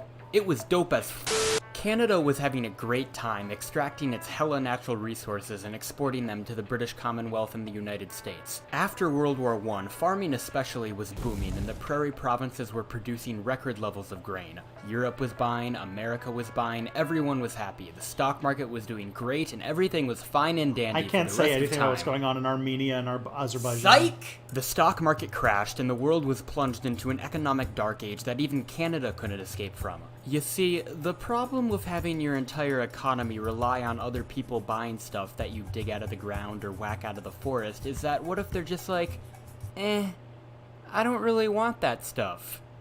Or in this case, sell, sell, sell everything! Pull out of every trade deal! Do not buy anything! Why am I yelling? So long story short, the Canadian economy collapsed because no one could afford to buy their maple syrup or timber or whatever. The Great Depression hit Canada like puberty hit Josh Peck. To prove my vague point, here are some depressing stats to make you feel better about your life. By 1933, 27% of Canadians were unemployed. In that same period, income fell by 50%, imports by 55%, exports by 25%, business investments dropped by 79%, and private capital expenditure declined by 70%. The agricultural sector of the economy was We don't hit talk even about harder due to Hitalia. their It's a habit that of age like milk. overproducing I don't know what prior to the Hitalia crisis, is. and an inconvenient drought that lasted 7 years in some parts of the country. Additionally, the price of wheat fell from $2 a bushel in 1929 to just 35 cents in 1932, which ruined farmers and led to an even bigger Poland mess. ball but anime. Speaking of big messes, at the beginning of the Great Depression, the Prime Minister of Canada was Mackenzie King. His approach to the economic crisis was basically to just ignore it. The only thing that he did do was to increase Yeah, we also tariffs make on cell imports, phones no which one just buys. made everyone else And, mad at Canada, a feat that no other Canadian has ever accomplished. This Can't remember approach was anything. obviously not popular with the average Canadian citizen. I want to make. who, I after kind of want to make watching an their income get slashed in half and failing to. So there's this thing where like Canada made, and also we do a lot of horrible things to Indigenous people. I want to make a video on the Avro Arrow now because it's like one of those things that in Canada you're drilled with like this nationalist bend to think that the Avro Arrow was like this amazing technology that was suppressed because of the Americans or something, and it's like, no, it was like one of like the biggest, like it was like the thing is like air forces for like most countries, because most weapons, most fighter jets and stuff like that are only really used to start the apocalypse, and so what happens is very often fighter jets just become like these big things to just like have like pork for local things, and like the Avro Arrow was just like this like humongous waste of money. Like there is no universe in which Canada needs like a top end fighter jet, and if I remember, it like killed a lot of test pilots and like we scrapped it. But like the story we tell about it is like another example of like how just shitty and terrible Canadian like the attempt to make Canada seem relevant on the global stage. We just tell such terrible stories about ourselves that make no sense. And we'll just continue with this video about the Canada during the Depression, I guess. Pay rent for the third month in a row, didn't really care for the government's "it is only a crisis if we call it a crisis" rhetoric. So they were all like, dude, the economy has gone down the toilet and you are not helping at all. First of all, This reminds me of my very early videos. You will address me as Mr. Prime Minister, not as, dude. Second of all, I'm in charge and there's nothing you can do about it. Wait. In the 1930 elections, Mackenzie King was defeated by R.B. Bennett from the Conservative Oh, Bennett fucking gets wrecked, though. Fucking Tories. Party. His whole campaign had basically just been him saying, "Vote for me and I will do something about the economy." Maybe. However, for all his talk... There's this term, I don't know if it's going to come up in here, but Bennett was so bad at managing the economy that when people couldn't afford gas for their cars, they started attaching horses again to their cars, and like they like have like so they had like horses pulling like cars that were just like in neutral, and they called them Bennett buggies. Talk about the economy, Bennett was far more concerned like with Hoovervilles, I another guess. issue. Welcome to Canada's favorite game show, Catch That Commie! Your early videos are way more watchable than this. Don't Don't even pretend. What's it called? I'll make you watch the Wire Conspiracy So American video that I made, which is like unwatchably bad. Rules are simple. Just guess who the communist is, and it's him, isn't it? What? No, that's the other contestant. It's him. He's a commie. No, not him either. Him. No. Aha! Found you. Let's not get carried away. Where are you hiding the means of production? Bennett cracked down on any communist activity within the country. Anyone who is It is suspected trying of too being a hard. dirty This is commie true. was held in... Plus, like, it has no, like, one of the things that Matt told me, because Matt Thoughtsheim used to be a stand-up comedian. That video is not this painful. Oh god. So the thing is, like, Matt Thoughtsheim said, like, one of the essences of making a joke is telling the truth in a way that you don't expect. And this is just trying to take like politics and turn it into like just like this reminds me of like the end of the world meme from like them fires and missiles, but I am retired. Like that, those kinds of jokes from like memes that are like 15 years old now. prison, and many perceived troublemakers were randomly arrested or Plus, like, yeah, like, it doesn't talk about, like, these laws are awful, and this was, like, a brutal Red Scare oppression of human beings. Like, I don't know. It's, like, it's just as, like, it's not saying anything. It's not making a statement about the time. It's just, like, this is a thing that happened. And this is exactly the kind of history that makes people think history is boring. Deported back to Europe. Bennett also established... Reject modernity and praise horse. To employ I like single young men who had nothing better to do. Nowadays we call that GameStop, but back then they were called the Royal 20 Centers, and the men were put to work for 20 cents a day. That wage was terrible, even back then when you could probably get a college education for like a nickel. These camps served a practical purpose by employing a ton of stinky homeless guys, but also served as a way for the government to keep an eye on the poor men who were most likely to become commie scum. In 1935, a bunch of these would-be communists went on strike and organized a march Like, to... does he talk? He doesn't talk at all about, like, why people become communists, or what the conditions were, or anything. Ottawa so that they could yell at the government. However, Bennett saw that this was obviously a communist ploy to seize control of the country, so he sent in the police to crush the protest in Regina. No. He didn't send in the police. They made the police explicitly for oppressing communists. That's like the reason there is an RCMP. The RCMP was made to oppress communists.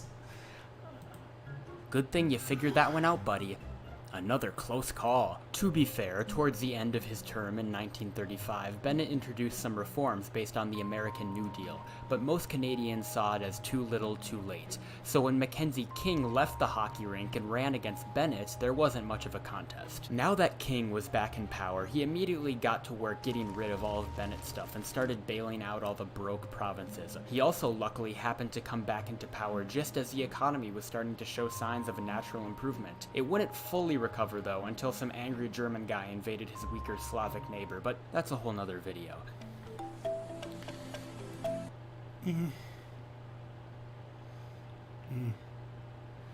That's my reaction to this video, just It's like so surface. Like, I don't know, do you feel like you walked away with any deeper understanding of Canada from watching that? You know, some stuff happened in the 30s, and it was mostly oppressing communists. because, you know, there was a depression. But, like, I don't know, it feels like it's just, like, it's all what, no why, you know?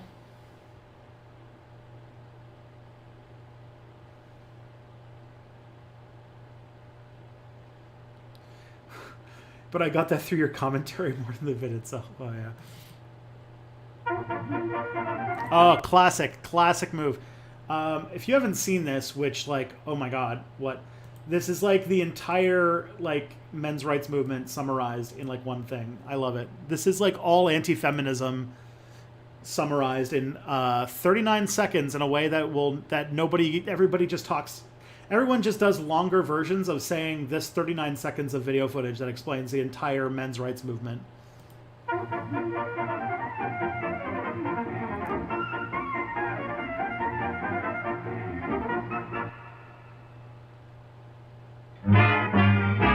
Feminazi stole my ice cream. But I'm a nice guy. I am laid low by the matriarchy. Take the red pill like in The Matrix. The Matrix is a good movie. I am afraid of women. I am afraid of myself. I am afraid. And that makes me angry. I am afraid. I am afraid. I am afraid of women. Ugh. I could watch that every day. It's so good. Basically wraps up the online discourse in 2014 so perfectly. So I watched a video recently. It was on... So this is Aaron Bastani from, Novara Media, talking about David Starkey's mask off moment. Okay. I don't know that much. I always get asked to talk about British politics. I don't really know that much about British politics.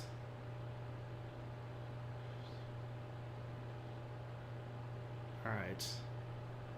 On the YouTube channel of a guy called Darren Grimes. He's a kind of conservative influencer. He's young and right-wing. Whoa. Look at that conservative. He's baby. Like what's it called? That's like, you can't, how would you be a Tory and not have like jowls from like decades of like taking the food away from children and like what's it called, closing orphanages for a living? I don't know. I don't understand.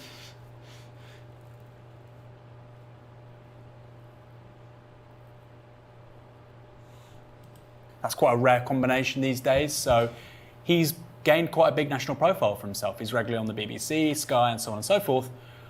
On this YouTube channel, one of his first guests is a guy called David Starkey. David Starkey's probably the most successful kind of pop historian in Britain in recent decades. He's been around for a really long time. But he's not just somebody who makes these kind of public interventions, political kind of interventions. They're overtly political often. He's also somebody who is viewed by many people as a legitimate historian. You know, he's got an honorary fellowship at Fitzwilliam College in Cambridge. He's got a CBE. It's like fucking Niall Ferguson all over again. Not that counts for much these days often, but he's got the credentials. He's very much part of an intellectual establishment, as well as somebody who... You know what? I think we might need to save this one for next week, because I'm just realizing now that we have less than 10 minutes, and this video is 15 minutes long. So I'm going to put it back on the schedule, and we'll make it the first thing we do next week. The next thing I got here is to do the political compass, which I don't think you can do it in 7 minutes, but you know what? I'll just do it, and that'll be our end of the stream. How does that sound? So, for anyone who doesn't know, this is the political compass. Political compass is like where it's a place where all of the memes that make fun of how libertarians or pedophiles come from. You answer all the questions, like 6 pages of questions, and it then maps your politics on a Cartesian plane.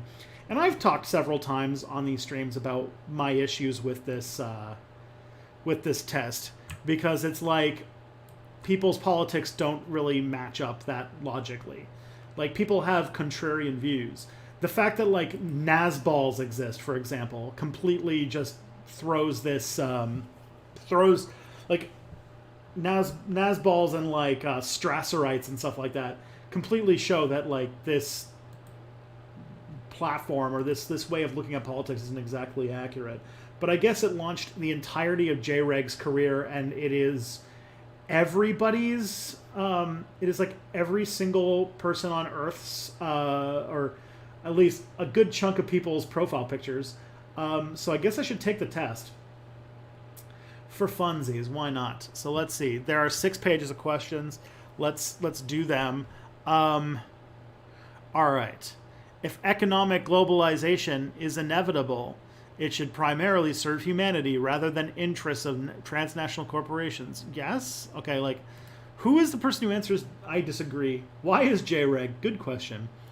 I'd always support my country whether it's right or wrong. No. No one chooses his or her country or birth, so it's foolish to be proud of it. Yes. Nope. Are you racist? Nope. I hope not. Or are you openly racist? The enemy of my enemy is my friend. I'm going to go with a soft disagree on that. Military action that defies international law is sometimes justified. Nope. There's a worrying fusion of information and entertainment.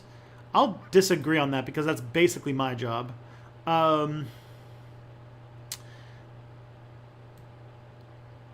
Let's see. People are ultimately divided more by class than by nationality. Give that an agree. Controlling inflation is nationality. From what I think this is going for, I guess I can strongly agree. Controlling inflation is more important than controlling unemployment. Fuck that, because inflation doesn't matter all that much as long as you're not pulling like a what's it called, a Germany or whatever. Let's see. Because corporations cannot be trusted to voluntarily protect the environment, they require regulation. I mean, yeah. For each according to his ability, to each according to his need is a fundamentally good idea. Yeah. Freer market, free the people. Fuck no. It's a sad reflection of our society that something as basic as drinking water is now a bottle and branded consumer product. Yeah. Land should not be a commodity to be bought and sold. Yeah. These are very obvious questions. Tell me what a Nazbal is, please. It's a shortened term of National Bolshevik, which is this like sort of fascist political party that existed. I think it used to exist in Russia. That are basically a combination of like leftist economics, i.e., like, hey, there should be like means production, socialism, all that stuff, but then are also like super anti-Semitic, racist, fascist, nationalist.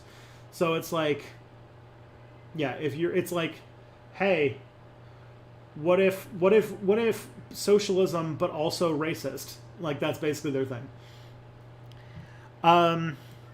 It's regrettable that many personal fortunes are made by people who simply manipulate money and contribute nothing to their society. Yup. Protectionism is sometimes necessary in trade. Yup. The only socially responsibility of a company should be to deliver a profit to its shareholders. Nope. The rich are too highly taxed. Ha ha ha ha ha. You laugh so that you don't just like die inside. This is me laughing. Ha ha ha. Just my soul fucking falling apart. Fucking hell. Do we have to watch the Tom Scott video again to show how much fucking money Jeff Bezos has and how no human being should have that much money? He's got like almost $1 trillion, doesn't he? Why'd you skip that Tom Scott video about the Iron Age fort? You think he's going to be talking about an old fort, but he ends up talking British. Oh, no, it's because I thought that I added that myself. I have it on the list. I just thought it was something I added myself, not that somebody else added. So I'll put it on the thing for the next week. Covered one of them recently who said ContraPoints being sponsored by George Soros. Oh, boy. Let me just, put that thing back. All right, take this out. Okay. Those with the ability to pay should have access to higher standards of medical care. Nope. Government should penalize businesses that mislead the public. Yes. Genuine free market requires restrictions on the ability of predator multinational corporations to create monopolies. I mean, I guess. But how will they create jobs if we tax them? Oh, God. Abortion when a woman's life is not threatened should always be illegal? Fuck no. They should be, what's it called, encouraged. Should be able to get one on, like, what's it called? You get one everywhere. All authority should be questioned. Yes. An eye for an eye, a tooth for a tooth. No. Taxpayers should not be expected to prop up any theaters or museums that can't survive on a commercial basis. Fuck you. Schools should not make classroom attendance compulsory. No. All people have their rights, but it's better for all of us that different sorts of people should keep to their own kind. Fuck you. Good parents sometimes have to spank their children. Fuck you. It's natural for children to keep some secrets from their parents. That's just obvious. Possessing marijuana for personal use should not be a criminal offense. Yes. The fact that it is stupid as all get out. The prime function of schooling should be to equip the future generation to find jobs. Nope, we already talked about that. People with serious and terrible disease not be like, fuck you, fuck you. The most important thing for children to learn is to accept discipline. No, fuck you. There are no savage or civilized people. There are only different cultures. Agree. Those who are able to work and refuse the opportunity should not expect society's support. Fuck you. When you're troubled, it's easier not to think about it, but best to keep busy with cheery things. Disagree. First generation immigrants can never be fully integrated into their new country. Fuck you. Fuck you, racists. Yeah, I want my Soros check. The blog about Canary Planet. Yeah, I looked at the Canary Planet thing and I skipped it because I was like, no one's going to want to sit around for this. What's good for the most successful corporation is always ultimately good for all of us. It's like exactly the opposite of that. No broadcasting institution, no matter how independent content, should receive public funding. Nope. It's like the only way that you can actually, like, look at the media right now. Like, America doesn't really have a public media system that has a lot of funding, except for like PBS. But like even PBS doesn't get that much money. Like, state broadcasters are like one of the few like news sources that have like any dedication to their job. Look what private news turns into. Look at like CNN or Fox or MSNBC. They all fucking suck. Commercial news is awful. Did you at least think it was interesting? Sure. Yeah, it was kind of neat. Our civil liberties are being excessively curbed in the name of counterterrorism. Yeah. Shows how old this... I mean, BBC and CBC also suck, just less. Yeah, basically. A significant advantage of a one-party state, it avoids all the arguments that delay process of a democratic social system. See, this is like a trap question, because it's like, do you agree that, you know, that single-party countries are more efficient?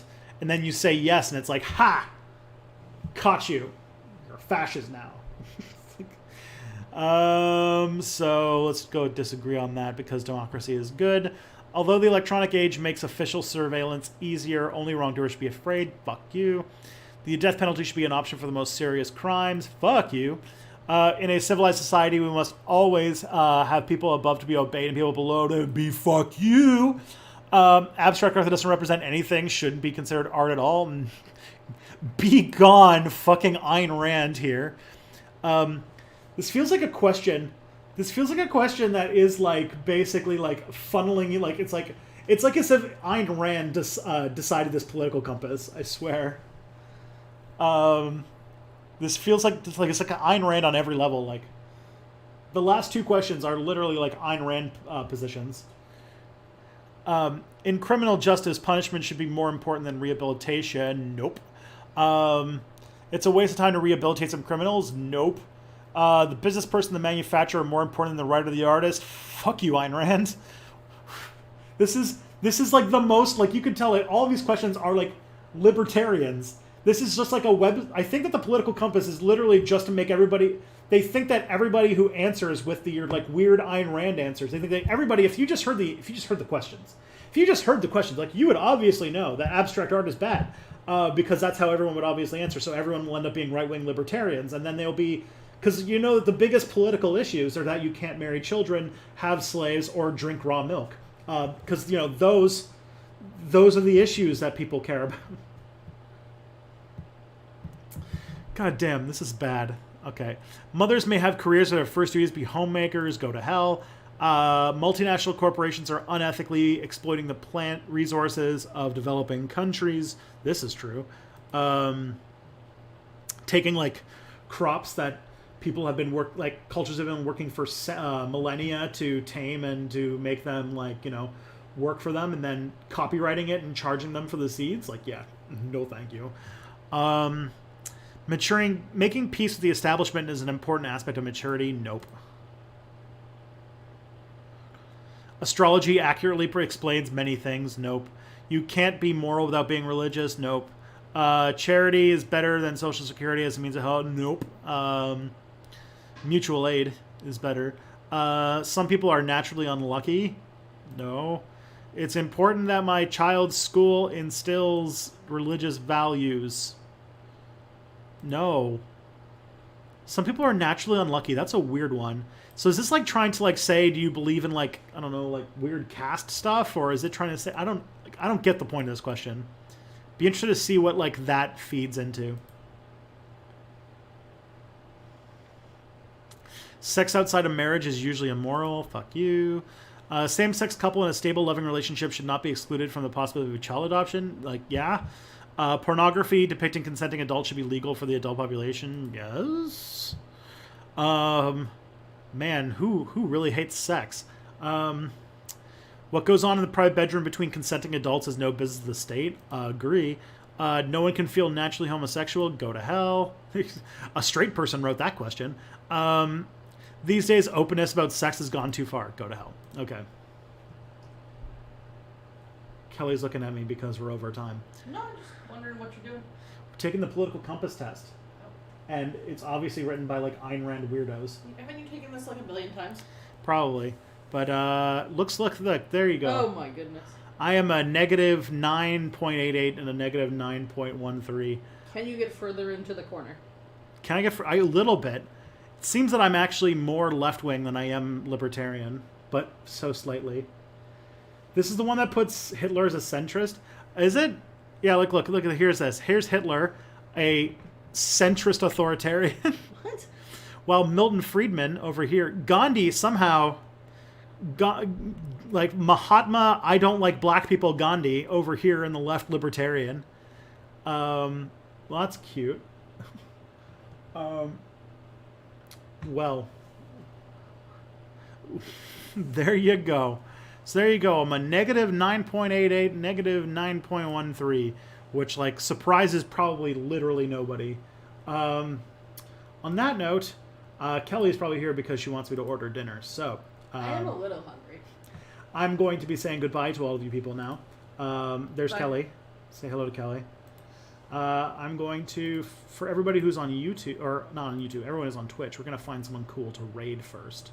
Oh, Irene. Let's go raid Irene. And everybody else, be good to yourself and each other. And I'll be streaming again on Monday. So hang tight.